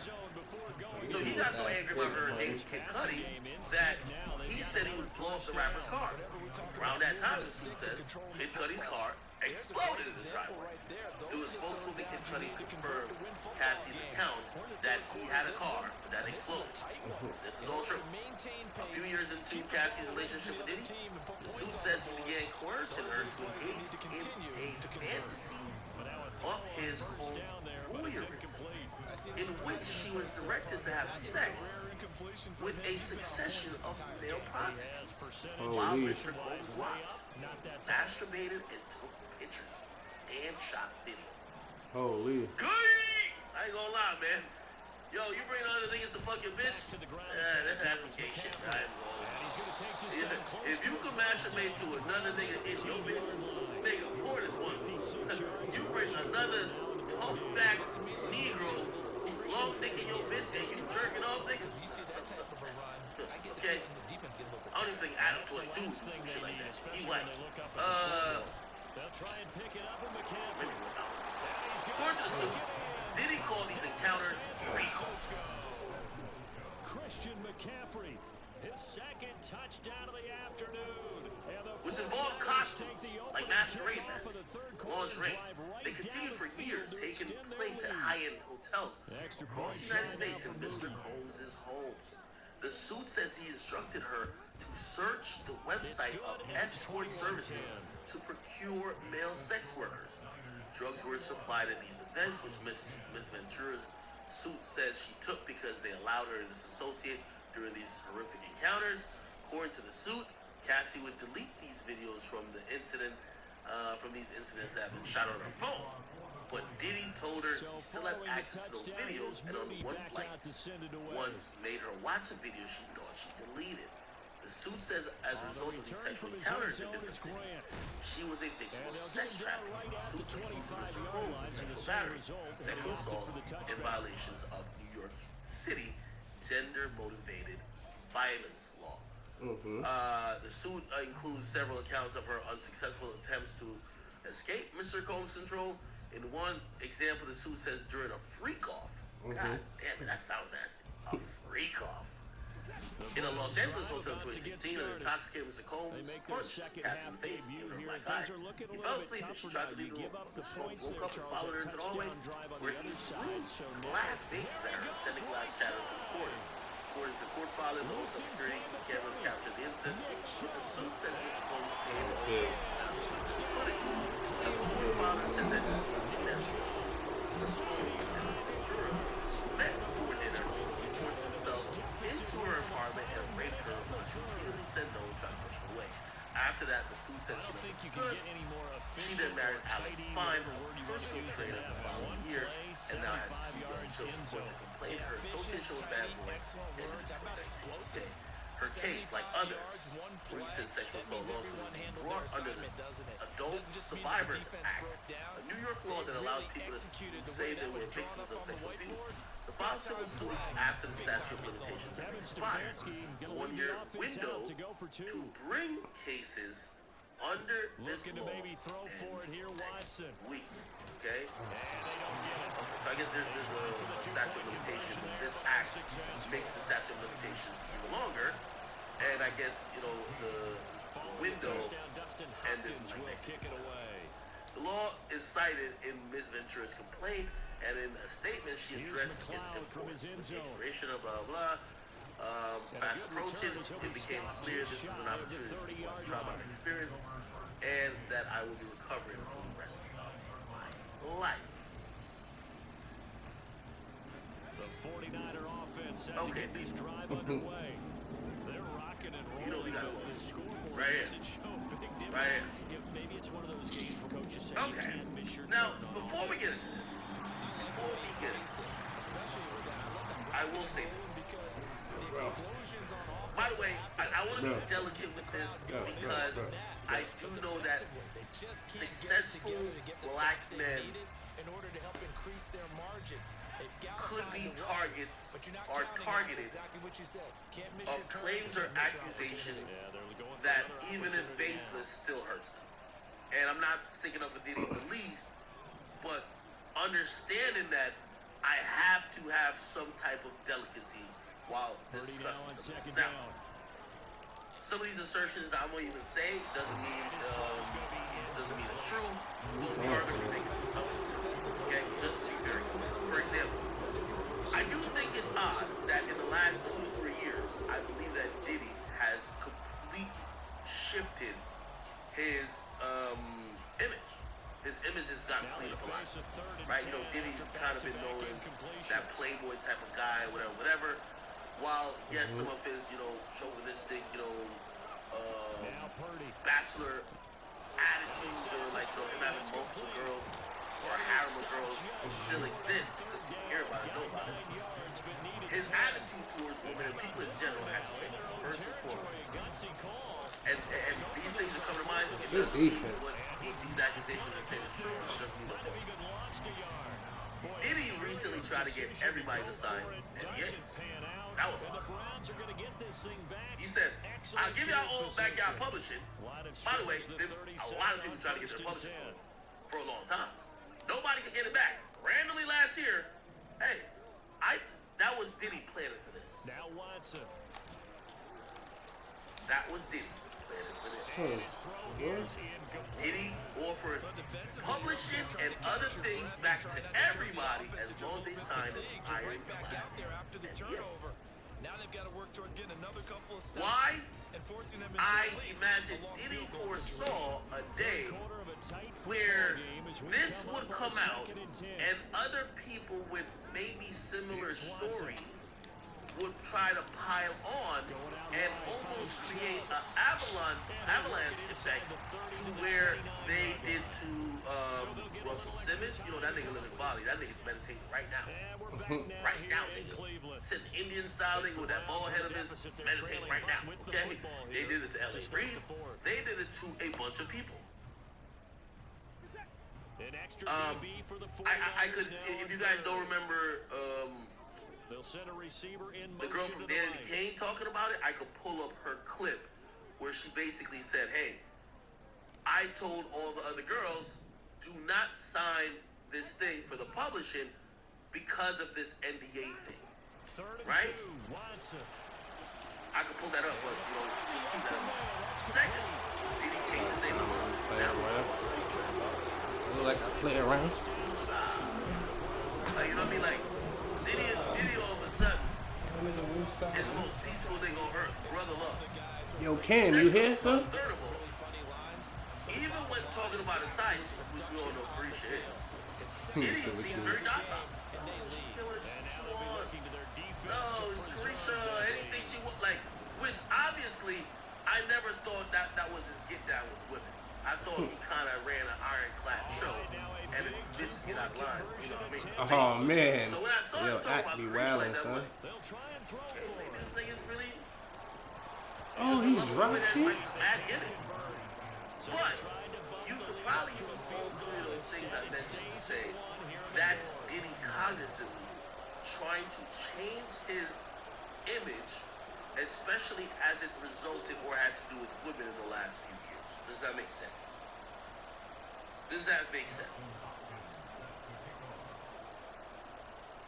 Following the touchdown, Dustin Okay. Hopkins will kick So it away. let's go through this lawsuit a little bit. And I might have to jump around to like some other things that could kind of give us some context. But one of them will be this. And ultimately cannot get this out. One of them will be this. As he's dropped it to 23. I salute to Vlad TV, but Young Jock spoke about the relationship of Diddy and Cassie. But actually, let me just play from the source. Let me play from the source. Let's go to Vlad's page. Young Jock. You know Vlad gonna do a flashback with this. Young Jock, Diddy, Cassie. The San Francisco offense ready to start their next drive. We certainly have a good one on our hands. They're trailing after that last touchdown, but now I always tell this story, nigga. I took my wife to Miami for her birthday, my ex-wife. I rented this big motherfucker, big 80-foot yacht, you know what I'm saying? We were drinking some rock. I hit Puff. I'm like, yo, I'm in Miami, I'm on the yacht, I'm about to come past y'all. I'm like, pull up, nigga. Me and Cassie, we just laying around, we ain't doing nothing, we chilling. I said, I'm gonna pull up. Nigga, I pulled up, down to that nigga house, got out, went out, fucked with the niggas, got on the jet skis, really kicked it for about 2 hours. When it was time to leave, like, what y'all doing? They're like, bring your wife, let's go out. I'm like, man, me and Puff talking, we kicking it. I'll never forget this. I pulled back up, Puff like, get in a Jeep with me, nigga. He like, nigga, you need to get you some of these Jeeps right here. And nigga, get you a Jeep like this. We come to Miami, nigga, with a mob like this. I'm like, yeah, this shit, this the move. So we ride to the club, up in Biggie. I'm like, nigga, this high. I'm like, I ain't never really get the opportunity to just be with Puff. Like, nigga, me and you, he never overshadowed me. But we never got a chance to just be together. here and there moments in time. But like how that moment was, I was like, he's like, shit feel right, nigga. We need to be like mom. And I'm like, yeah, nigga. So I know if you get me pull up to fucking live, nigga. We get to live, nigga, young bird. 10 more there and another first down. Hitmaker. I think it was like AKA Hitmaker. I think it was like Hit Boy or something. It was another producer. I can't remember. These niggas had these whistles. So they throw Puff a whistle. I was like, I don't really know that whistle shit means. I'm cool. I don't do whistles. And I'll never forget Hit-Rock was there. Hit-Rock was like, boy, it's gonna be live. Boy, you blow that whistle, it's gonna be a party here. Don't never forget this shit. We go to the club, we kicking it, shit. I'm like, damn, this what's up. Nigga Puff is on goddamn, he on the shit, the bar for everybody perform at from the DJ and shit. And he going crazy, this bitch lit. He go, Scarface, that white woman, he was in that man's house and he saw that man wife and was like this. I was watching Puff. Yeah, Puff was he saw this white woman. It was bottles on bottles on bottles around. It was lit. Puff jumped out. Me and Cassie sitting next to each other. My wife right here, Cassie right here. And then jumped off the bar, came over and said, yo, Cassie, tomorrow, I want you to shave the side of your head. 2 minutes on the clock and a tight 1-point I was like, game. So it's 49er football here as we get you what the reset. fuck kind of request is that? So I'm like, what the fuck? So when I look up now, this white woman side of her head was shaved, my nigga. And the bitch looked good with it. So I was looking at Cass, I was like, what? I was like, you know how to do that, right? She said, well, I mean, whatever show I want, so I'm gonna do it. Here's Purdy.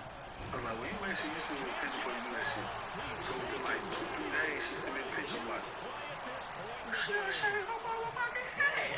I'm like, that shit look good. When that shit hit the internet, boom. She started a whole trip, man. A whole trip. And I watched it. She started a whole. So I got so many moments and stories. Now, John told the story a while ago, but in context, you can tell that Cassius is really strong. Now, I'm going to connect a few things that may be related or maybe not. Now, if you guys have noticed, the first lawsuit that's kind of like hinted to some kind of weird personal behavior with Diddy. There was a chef that sued Diddy before. Chef sues Diddy, okay? By the way, they settled that lawsuit, but it did go public. And let's see if we can read into that. Diddy ex-chef sued. No way I just read, son. Oh my goodness. And the 49ers answer back with a touchdown of their own to take a fourth-quarter lead. One second. And yes, we are going to read the lawsuit. Don't you worry about it. Purdy will throw for it. And this one's caught. And their fourth-quarter lead grows by a couple more. He hits the big target for the two-point try. Defenses hate those guys, especially on the goal line. It's hard to decide who you're going to put on him. Are you going to put a smaller corner on him? Are you going to put a safety who doesn't have maybe the same coverage skills? How about a linebacker? He may have the size, but he's not used to really covering in space. Okay, in her lawsuit, blah, blah, blah, because Diddy was 47 at the time. She alleged she would work long hours, blah, blah, blah. Okay, that's not the crazy part. She alleged she was exposed to harassment in the hostile work environment. Example, in 2015, she arrived late, blah, blah. He was present with house guest Gina, and he yelled at her and then asked, can't you see I have company? Okay, that's not that crazy.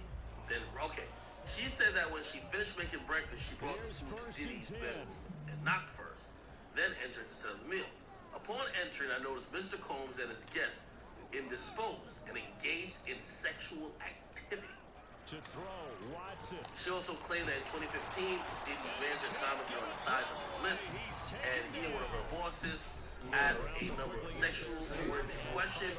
She says one of the bosses told her to sign a confidentiality agreement, whatever. Okay. I thought there was some more shit where she was like, yo, Diddy pulled his dick out or some shit like that, like just whip that bitch out when she was setting up the food. Maybe I can find her better.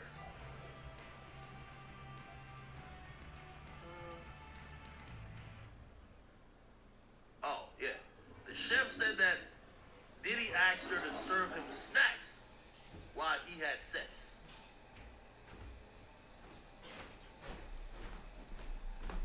Okay, good. We'll just use the TMZ right thing. Alright. Yeah, Diddy had his personal chef whip up meals right after he had sex. It wasn't shy about showing off his manhood when she entered the room. The documents obtained by TMZ, she was regularly serving to serve Diddy and his guests while they were engaged in or immediately following sexual activity. She says at least on one occasion, Diddy was still naked when she entered the room and asked if she liked what she saw. The suit makes it seem like Diddy was recreating Caligula in his LA mansion. She says another time, one of his buddies approached her in the kitchen while he was nude and asked her to check out his dick. She said she complained about sexual harassment to Diddy's assistant, and as a result was set up by another staffer making it look like she was stolen his watches. According to the suit, she was fired with a string attached. She signed an exit, waiving all the rights to sue Diddy. She wouldn't be prosecuted. She said she refused to sign and was terminated go. Okay? So Diddy's kind of notorious for these, like, NDAs or whatever going on. But okay, let's go back. So here's the lawsuit. And we're going to kind of break all of this shit down. Okay, so let's start. This is some preliminary statements. Defendant Diddy is a rapper and record executive, popularly known by the names Diddy, Puff Daddy, or P. Diddy. Came into fame. Okay, we all know that. It says the truth, however, is that Cassie was held down by Diddy and endured over a decade of his violent behavior and disturbed demands. From Ms. Ventura, the dark times were those she spent trapped by Mr. Combs in a cycle of abuse, violence, and sex trafficking, among other violent, unlawful acts. He raped her in her own home after she tried to leave him, often punched, beat, kicked, stomped on her, resulting in bruises, black eyes, burst lips, and bleeding, blew up a man's car after learning that he was romantically interested in her, forced her to engage in sexual acts with male sex workers while masturbating and filming the encounters, ran out of his apartment with a firearm in pursuit of a rival industry executive whom he learned was nearby. Yo, Diddy was chasing niggas with guns? Demanded Ms. Ventura to carry a gun in her purse just to make her uncomfortable and demonstrate how dangerous he is. And introduce her to a lifestyle of excessive alcohol, substance abuse, and required her to procure illicit prescriptions to satisfy his own addictions. Wow. That's a lot. That's a lot. Miss Ventura met him in 2005. She was 19. Okay, cool. I want to get to some more information that wasn't in the LA Times article that we read. Throughout the relationship, he was prone to uncontrollable rage and frequently beat her savagely. These beatings were witnessed by his staff and employees of Bad Boy Entertainment and Mr. Combs' related businesses. Now, here's the interesting part, and let's start connecting a few dots. From what we know, there hasn't been any criminal complaints thus far about any of this behavior. Allegedly, everybody who came in the Bad Boy system then left the Bad Boy system as employees all signed NDAs, which means they have to shut the fuck up. They probably got a little bonus, but they cannot speak up, write a book, nothing of the sort to disparage Mr. Combs. Now, this is why there's an interesting thing happening, right? And let's go back to TMZ. If you go to TMZ, there's a new article up there that says Diddy is the subject of a NYPD criminal investigation, and it apparently involves sexual assault. Let's read this real quick.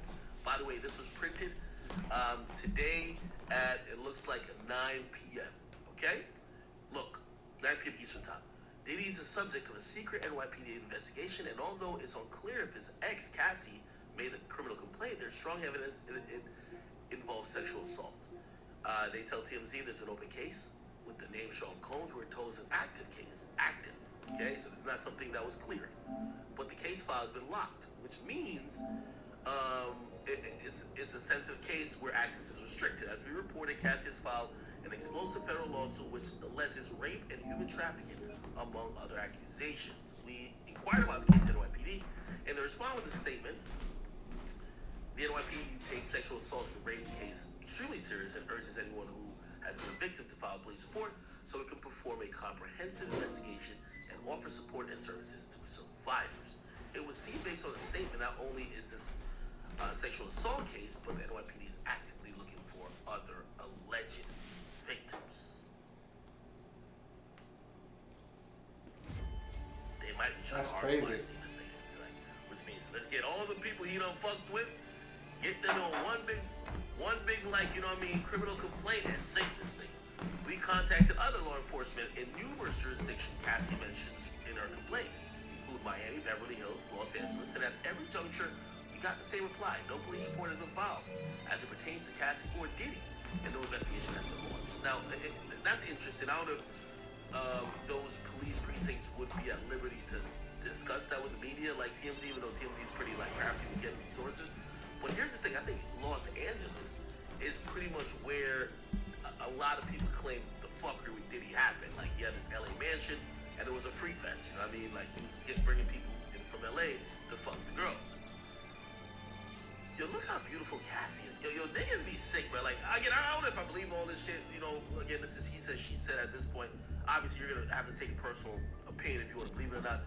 But look how beautiful this girl is. Why would you want another nigga to fuck your bitch? Like, this shit like be boggling my mind. Why the hell would you be like, yo, me fucking her is not enough? He already heard 17 dicks been her in her at one time, and he loved her. He said, nah, she too pretty for somebody else to fuck with. I believe this is a little bit interesting that there is a criminal investigation happening now, because I think that's the only thing that could go around all these NDAs that Diddy has allegedly had so many people sign. Because in an NDA, people would be under the pressure of Diddy suing them or something else happening to them because they signed this shut up clause, which is the NDA. Mm-hmm. However, if it's a criminal investigation and whatever they have to say is going to be important to said criminal investigation, they're good. So I'm wondering if they kind of open this up, right, to kind of lure other people out who may have been silenced by NDAs and other things. You get what I'm saying? So I do believe that this NYPD case is probably hoping to, you know, flush out the rest of the victims. You know what I mean? Somebody said she said he had sex with dudes. Well, we'll see, because we're reading the lawsuit. But I'm only bringing this up because you're gonna keep hearing NDAs.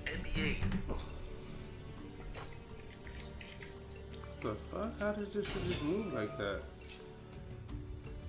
Right? And there was multiple complaints, and James Cruz, the president of Network Management, tracked her down. Told her that her single would not be released if she did not answer Diddy's calls. This for real. Her executive partner, known by the names Diddy, Puff Daddy, or Beat It, came into fame. Okay, we all know that. It says the truth, however, is that Cassie was held down by Diddy and endured over a decade of his violent behavior and disturbed demands. From Miss Ventura, the dark times were those she spent trapped by Mr. Combs' cycle abuse, violence, and sex trafficking, among other violent unlawful acts. He raped her in her own home after she tried to leave him,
let's start connecting a few dots.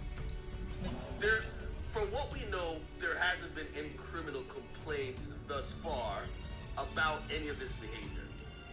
Allegedly, everybody who came in the bad boy system then left the bad boy system as employees all signed NDAs, which means they have to shut the fuck up. They probably got a little bonus, but they cannot speak up, write a book, nothing of the sort to disparage Mr. Combs.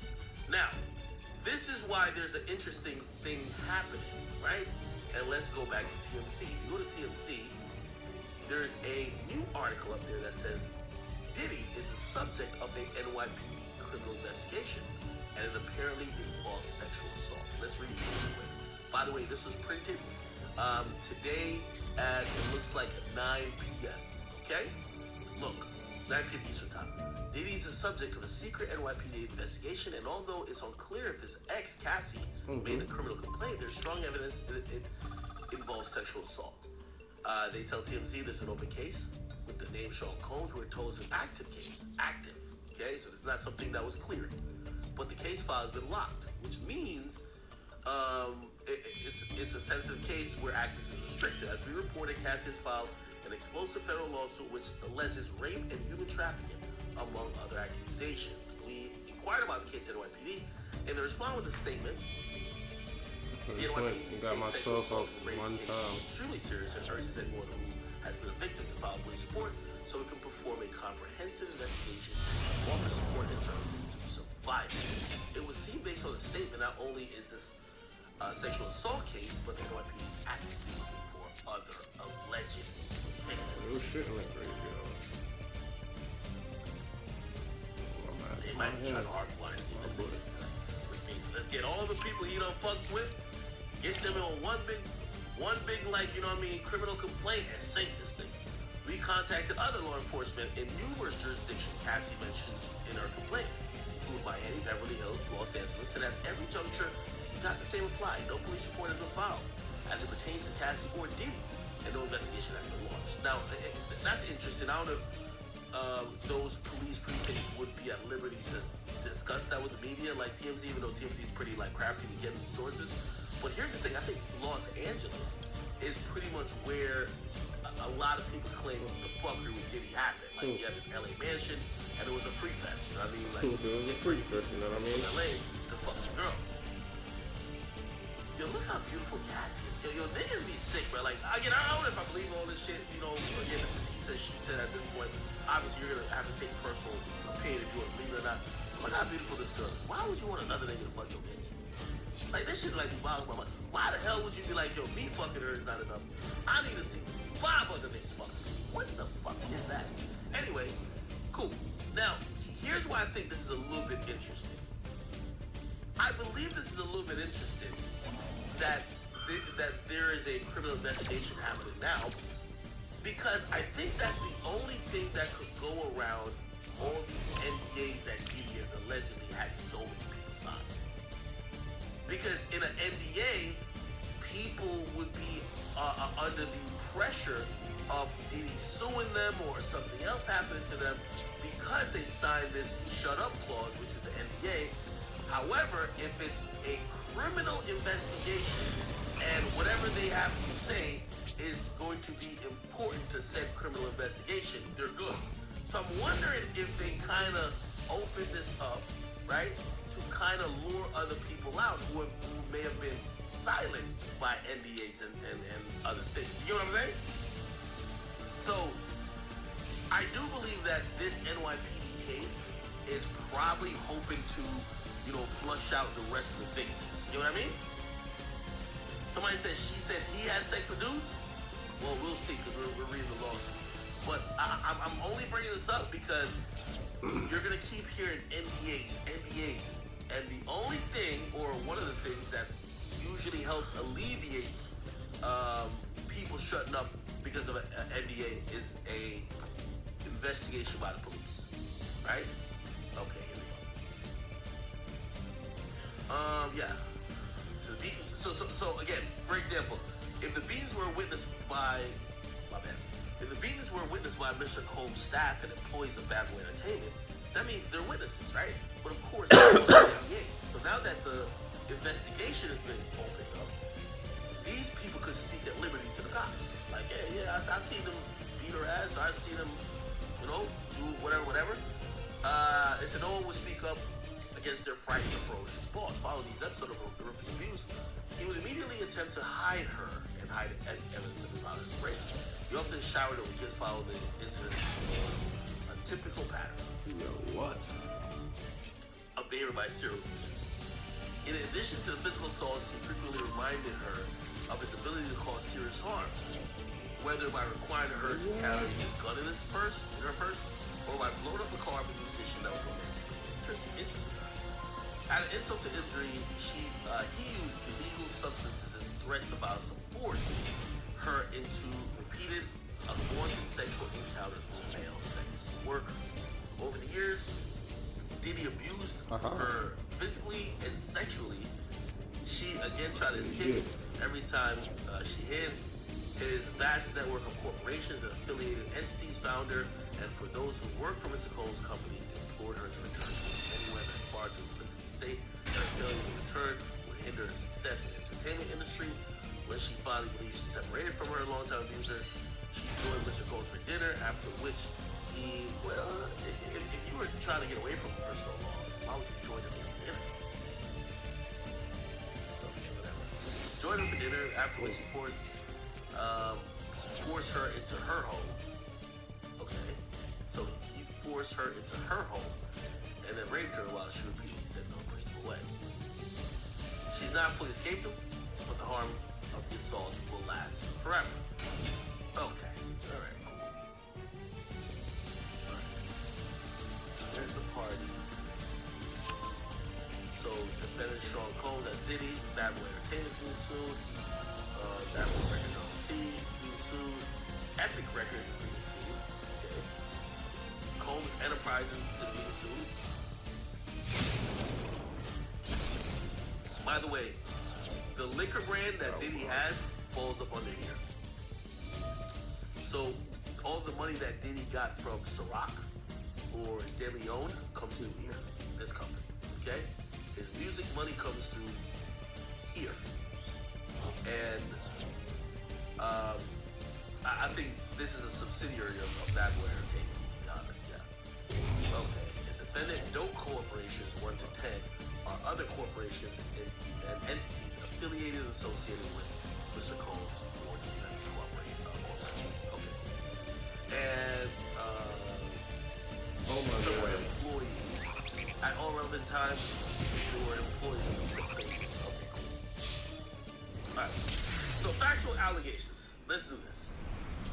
Cassie met him in late 2005 or early 2006 after he heard her first single played at a club, and he expressed interest in signing her to his label. At the time, she was 19. He was 37. Okay. Texas label. It took him at one time. Is that odd or is that like normal? Okay. Within months, in February 2006, she signed a 10-album deal? What the fuck? Yeah, he was definitely gonna fuck her. If you sign somebody to a 10-album deal, that means, nigga, you ain't never gonna be free. Yeah, he was definitely gonna fuck her. Like, he basically signed her for the rest of her life. Like, I don't know if you know how they usually schedule albums, but when you hear 10-album deal, at minimum, it's 10 years. Because they usually call an album like a term or whatever the case is, and they usually put it into writing that you're only allowed to drop one per year, at minimum. Back in the day, sometimes they might say one every 2 years, right? Which, again, you put a time limit on that and extrapolated. At minimum, he signed her at 19. She wasn't going to be free till she was 30, right? Her first album, Cassie, was released in 2006, debuting at number 4 on the US Billboard. Now, this is probably the power of Diddy as well. Diddy is such a great promoter, and also, like, he has such a huge stake in the music industry that, shit, of course you would want to sign to Diddy, because if Diddy really wants your shit to go, your shit is going to go. To promote the album, she made appearances on MTV Total TRL, BT 106 Park. She suffered from significant performance anxiety during these appearances. Her press outlets were highly critical of her performances on the show. He sought to rehabilitate his newly signed talent, telling MTV, "You can hear the nervousness in her voice." And to be honest with you, I kind of smiled at it because it made me really appreciate what I love about her. She's a regular person. It just made me appreciate that she got nervous. It was kind of cute to me. To be honest, you got to understand that success for her is coming out of nowhere. It's so huge, and sometimes everybody handles it differently.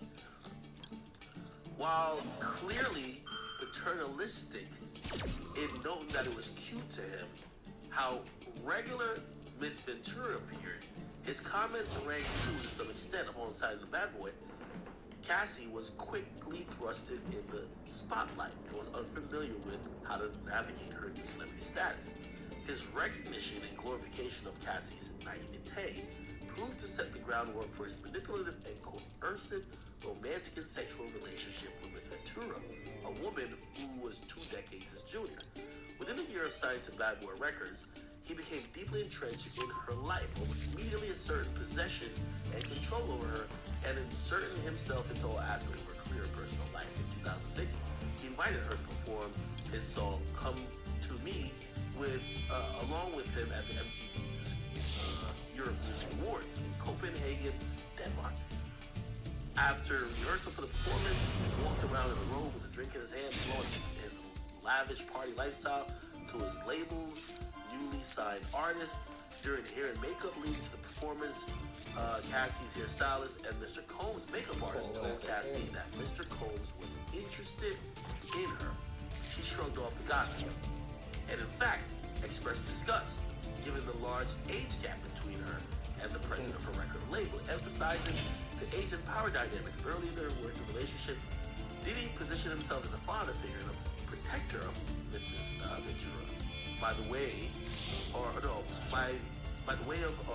way of example, after returning to New York after a trip to Las Vegas, during which she endured a brief hospital stay, Cassie, who by then was fully healthy, went out to a club with her friends. When Mr.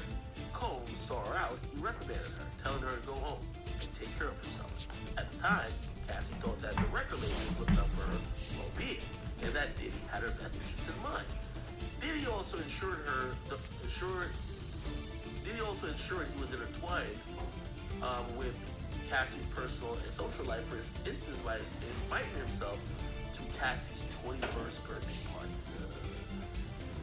That means Diddy was 40 at his girl's 21st birthday party? Is that odd? You 40, she 30, is she 21? Okay. He also brought along famous musicians and producers, thereby flaunting his celebrity status and influence in front of a young and impressionable Cassie. Although Mr. Combs knew that Cassie was in a relationship, she was. Damn, that's Mr. Take Your Bitch for real. Although Diddy knew that Cassie was in a relationship at the time, and even though he was publicly in a relationship with Kim Porter, he was with Kim Porter at the time, he nevertheless pursued Cassie. And after partying in a hotel suite following Cassie's 21st birthday party, Diddy pulled Cassie into a bathroom and forcibly kissed her. Cassie did not consent to this unwanted contact. She immediately ran out of the bathroom at the hotel suite and cried. She told her best friend at the time about what happened, but was too scared to tell anyone else. At the Music Video Awards, Cassie's boyfriend at the time joined her and Diddy at the table at the awards ceremony. Diddy became angry, telling Cassie that the invitation to the awards ceremony was only for her, not for her significant other. Despite her clear rejection of Diddy's advances, Diddy continued to demand her spend time with him, including the weekend at Mr. Combs' residence in Miami, and for nights out in New York City. At one particular time around September 2007, Mr. Combs insisted on taking her out. Cassie acquiesced. She was down.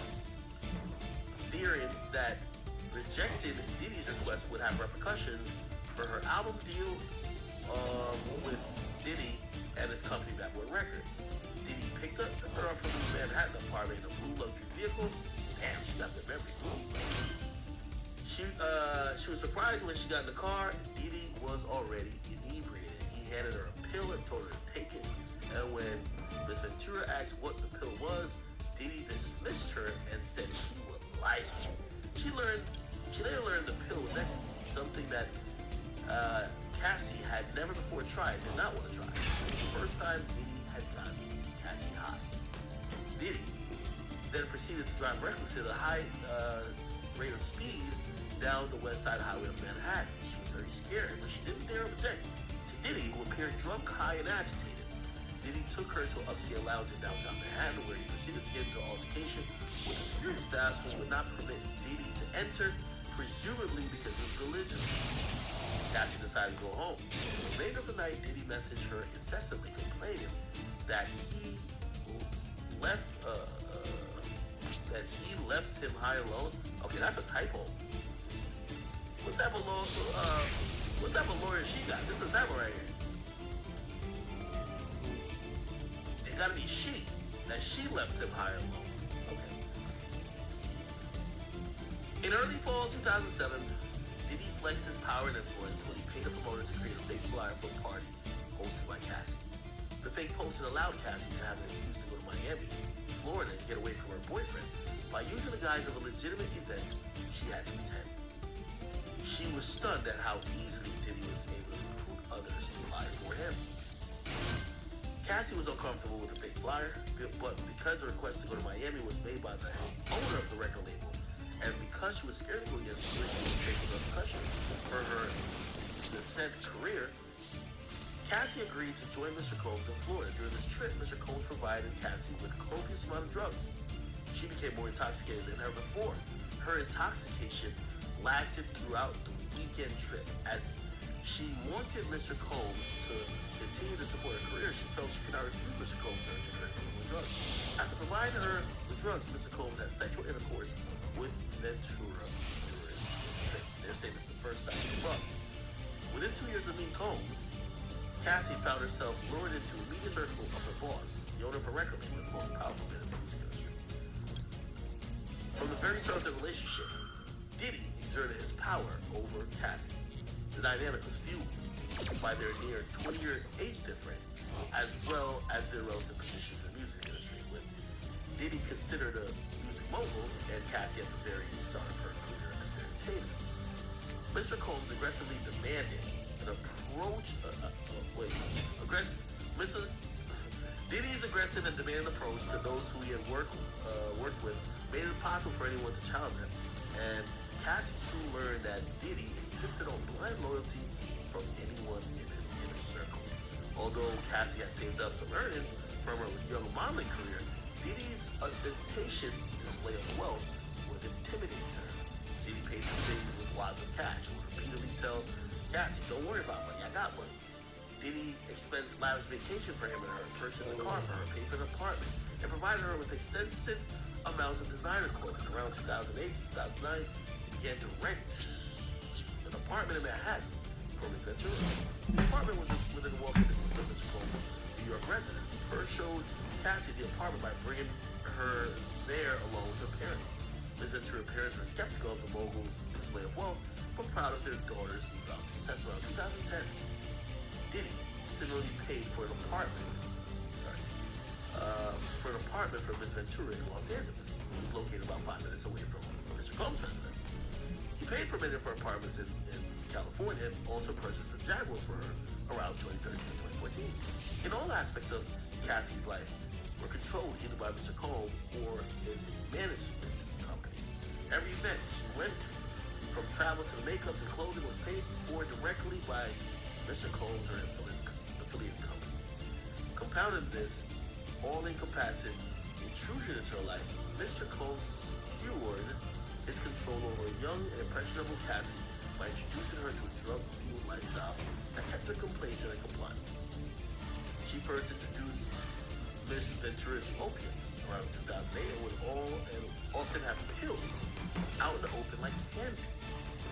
Upon information and belief, Mr. Combs had been addicted to prescription painkillers and took ecstasy frequently.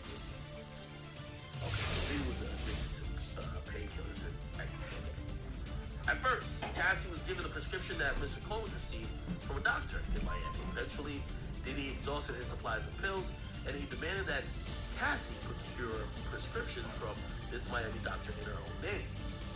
Diddy, deeply involved in her personal life with his personal staff, attended to her day-to-day travel and other needs, including medical care. On multiple occasions, he had her personal medical records sent directly to his email address. For example, when she started experiencing mental loss, potentially to the extent excessive drug use or the head injuries caused by Mr. Combs' beat. As described below, her MRI results were provided directly to Mr. Combs. Mr. Combs repeatedly arranged for his staff to drive her to certain doctor appointments. In this way, Mr. Combs exerted ownership over Ms. Ventura. As another example of the ways that he manipulated her and assured obedience early on in the relationship, he asked her what she called her grandfather. When Cassie said that she referred to her grandfather as Pop Pop, Diddy perversely insisted that Cassie referred to him with that same nickname. What the fuck? Let me read this. When Cassie said she referred to her grandfather as Pop Pop, Diddy perversely insisted that Cassie referred to him with the same nickname.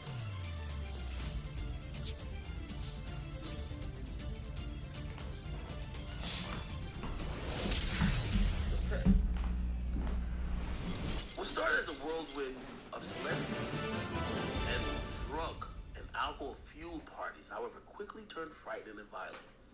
She was exposed to intense violence that pervaded Diddy's rise to fame. For example, on one occasion, Diddy and Cassie were using drugs together in his home. One of his security band announced that Suge Knight, oh shit, a longtime rival of Mr. Combs, was spotted at Mel's Drive-In Diner in Los Angeles.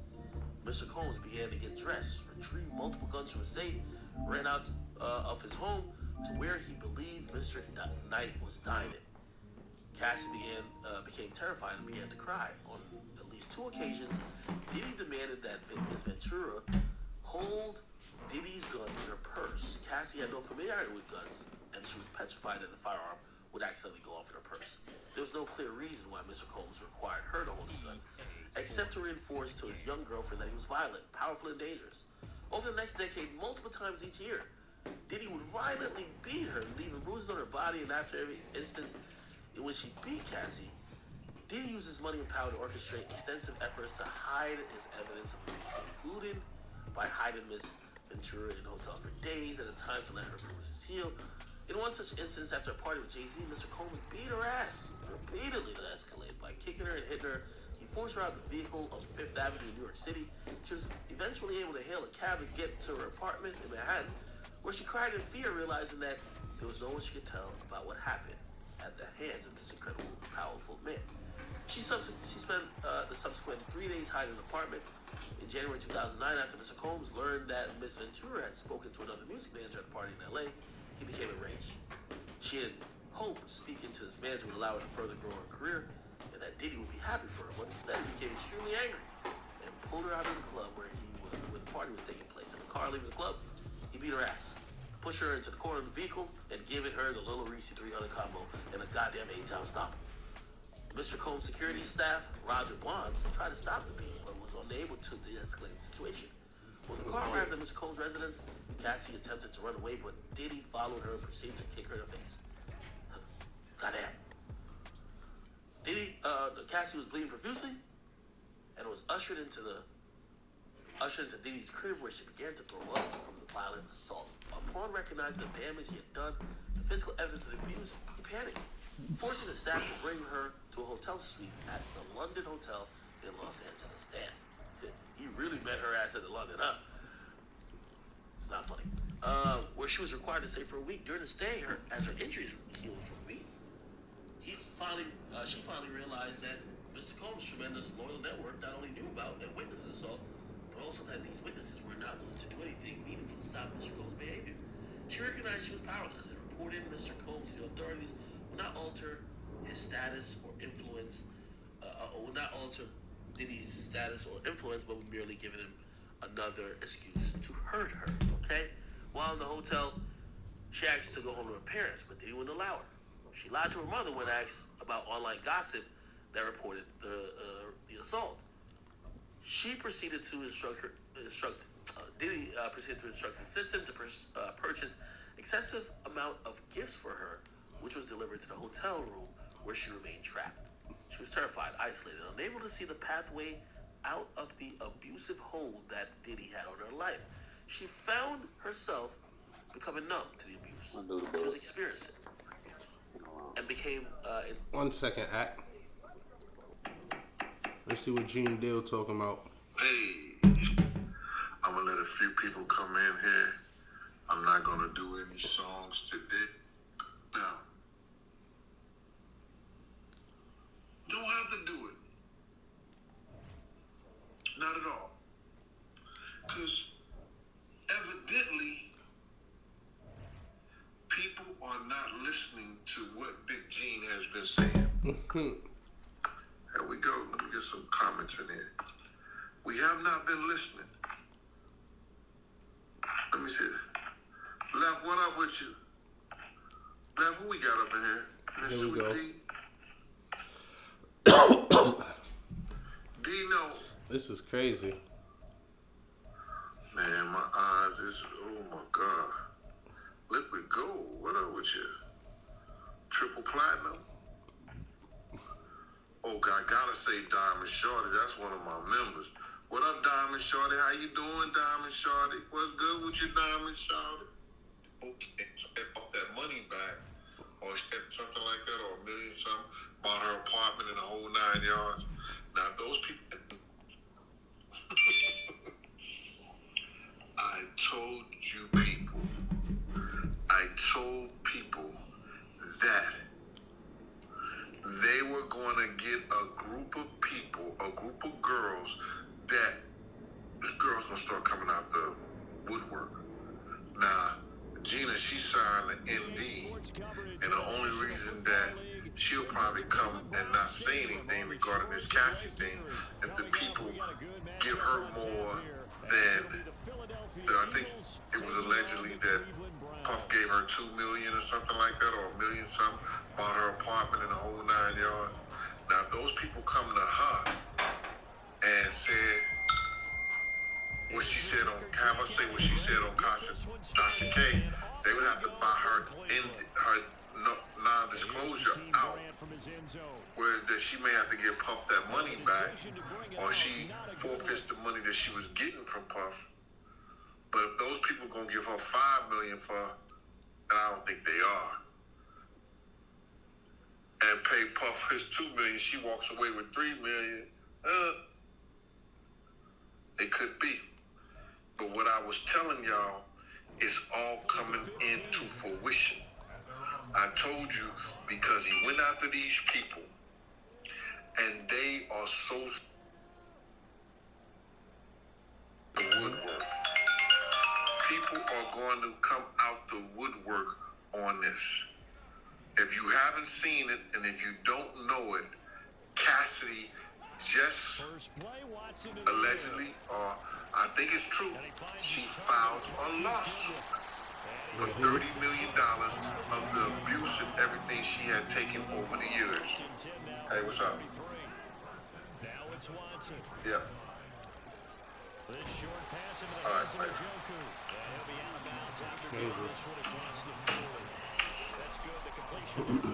You was waiting on me? Ayo, Tom West, why you waiting on me? I ain't got no weapon. I ain't done nothing to nobody. People got me. My son, people got me effed up thinking that I'm mad and I'm hating dude and the whole none. No. I'm telling what happened. I'm telling what you did to people that was close to us. I'm telling how you treated people's mothers and your own mother. And now, like Malcolm X said, the chickens are gonna come home to roost.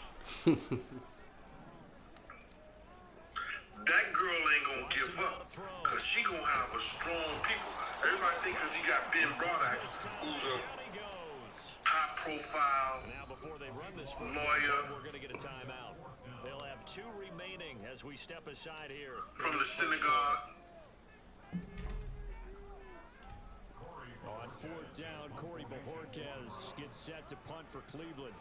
That he got this beat. Now, and this will be taken at like 13.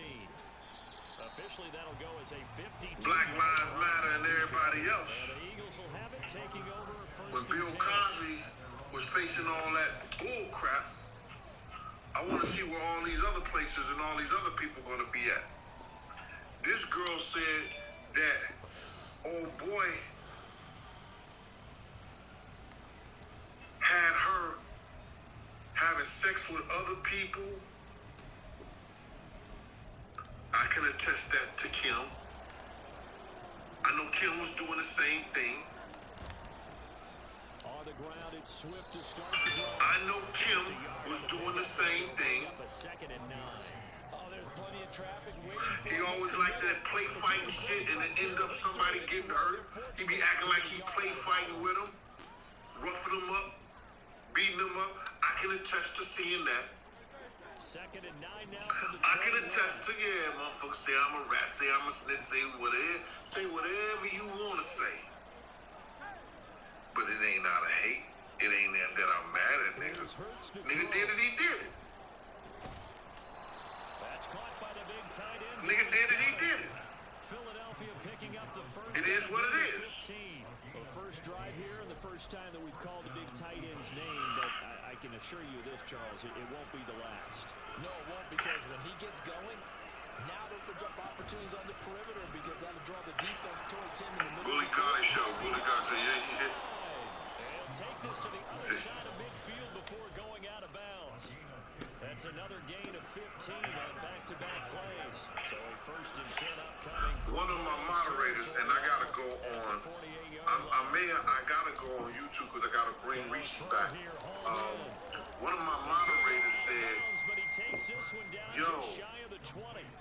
That'll wind up a game one of my moderators said, Gene, we wouldn't have had known the truth about their Big and Puff relationship if it wasn't for you. And that's out to the flat for Swift. She said, Gene, we wouldn't have known the truth about the relationship. Still a few inches short of a first down as they come up now on 2nd down. This is what's gonna happen. Some other girls is gonna get with their lawyers, with Cassidy lawyers. Cause they see, and they gonna jump on the bandwagon. Like I said, that people will jump on the bandwagon, and they're gonna tell their truth. And some of y'all go, why they doing stuff like that? Bruh, every dog got his day and a good dog get 2. Every dog get his day, but remember this, a good dog get 2. Touchdown, Eagles. The sneak successful from a yard out, and the Eagles are on the board first here this I got afternoon. people that's was I thought was friends or cool with me, that over the years, when I started this 5 or 6 years ago, they stopped effing with me. They started looking at me a strange way. Not crazy. But they didn't hear what I heard. They don't know what I know. That people that was close to him, people that was willing to die for him, give him their last. He turned their back on him and said all kind of crazy shit. The Browns drive about to get started. There you go. Over on the sideline, hoping to hit that reset button between possessions. Last time out, they had to punt it away. This time, hoping to finish this thing off. A little wider, and that's a touchdown. Let's see where we at, y'all. Thank you, Lefty. Of this first quarter. On to the second from Cleveland. It's the Browns in control of the football. As they've got it with a Yeah, I got first and direct 10. deposit. What you trying to do? Rob me? Yo, show me your direct deposit.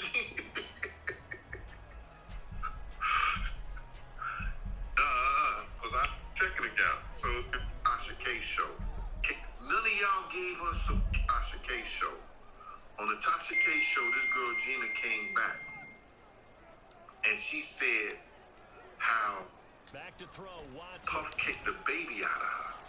Son, She was pregnant. who's he throwing that to, son? He was beating her. He was doing all kinds of shit. None of y'all gave her support. Nobody. I knew she was going back. She had it in her. She had it in her eyes. You could tell. That whole conversation she had with Tasha K, I knew that she was gonna go back to him. You couldn't tell me no different. I seen plenty of them around her.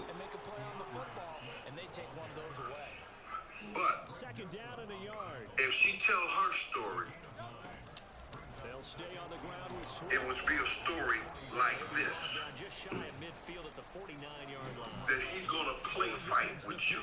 What grown ass man play fight with a woman? I'm telling you right now, don't touch me. I was abused. Sets up to throw I it. tell women like that, if you don't touch me out of love, light, and compassion, and something soft or something like that, don't touch me at all.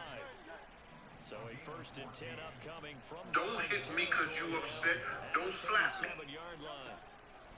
Play action. Here's Hurts. Don't touch me out of anger like that.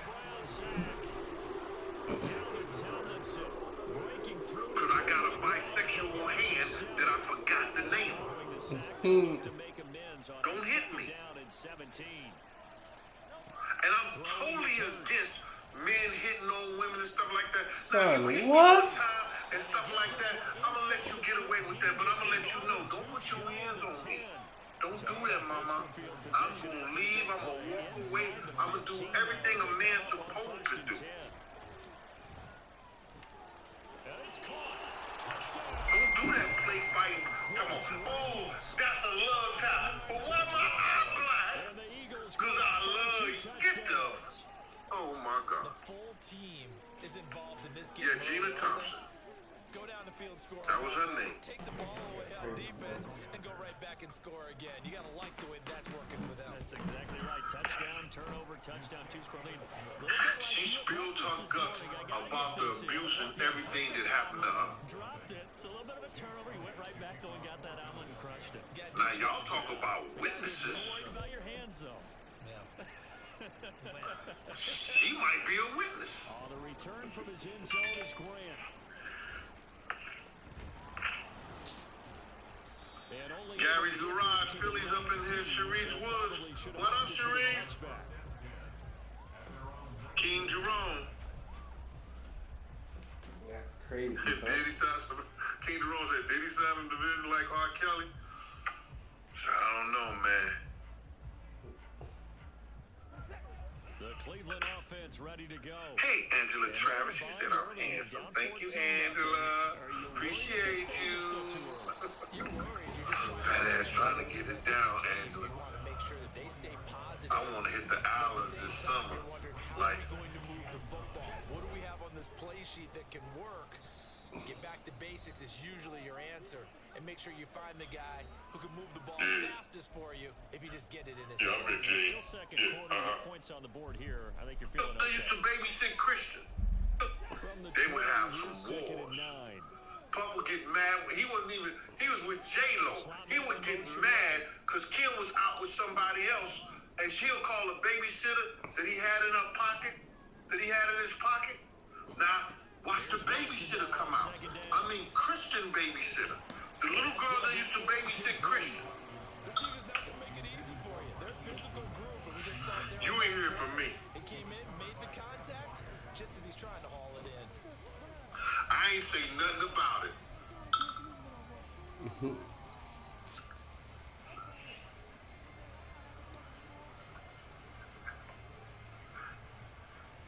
I ain't say nothing about it. Don't sit up here and talk about, oh, it be on primetime news.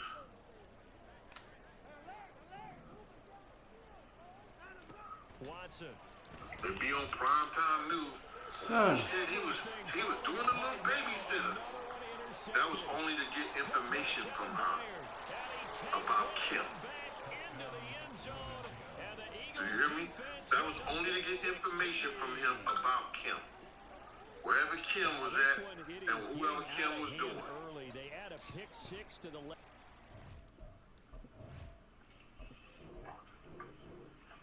Hey, Nina, what up with you, girl? That was crazy. I need to check out Nina Nowhere. That's going to be her new site. It ain't nowhere in this damn world this girl ain't been. Y'all need to check her out.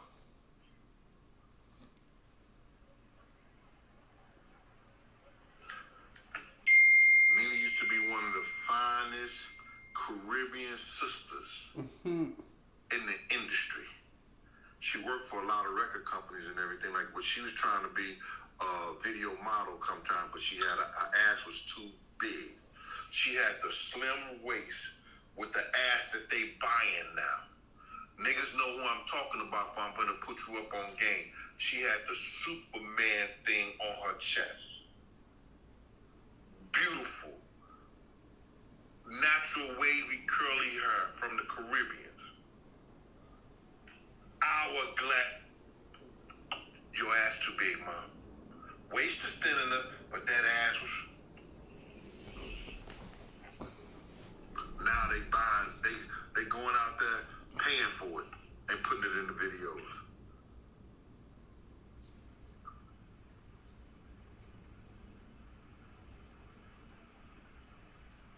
David Lewis, what tag you talking about, bro? Rosewood 215, Rosewood, okay. They about to do Puff like Bill Cosby. No, Bill Cosby stood up in jail.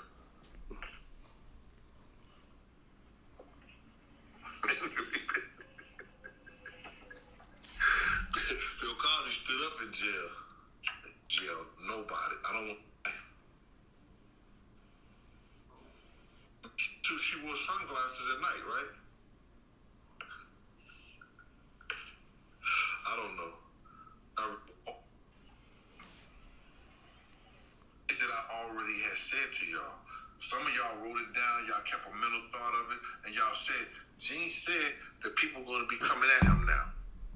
Gene said some of those old girls are going to start filing charges with them because they got people getting in touch with people. Now, Cassie was one of the biggest persons in this whole outside of J-Lo and Kim. Cassie was one of the biggest persons. Do you know how many girls have called me? You know how many girls have called me and told me some of the shit that Puff did to them?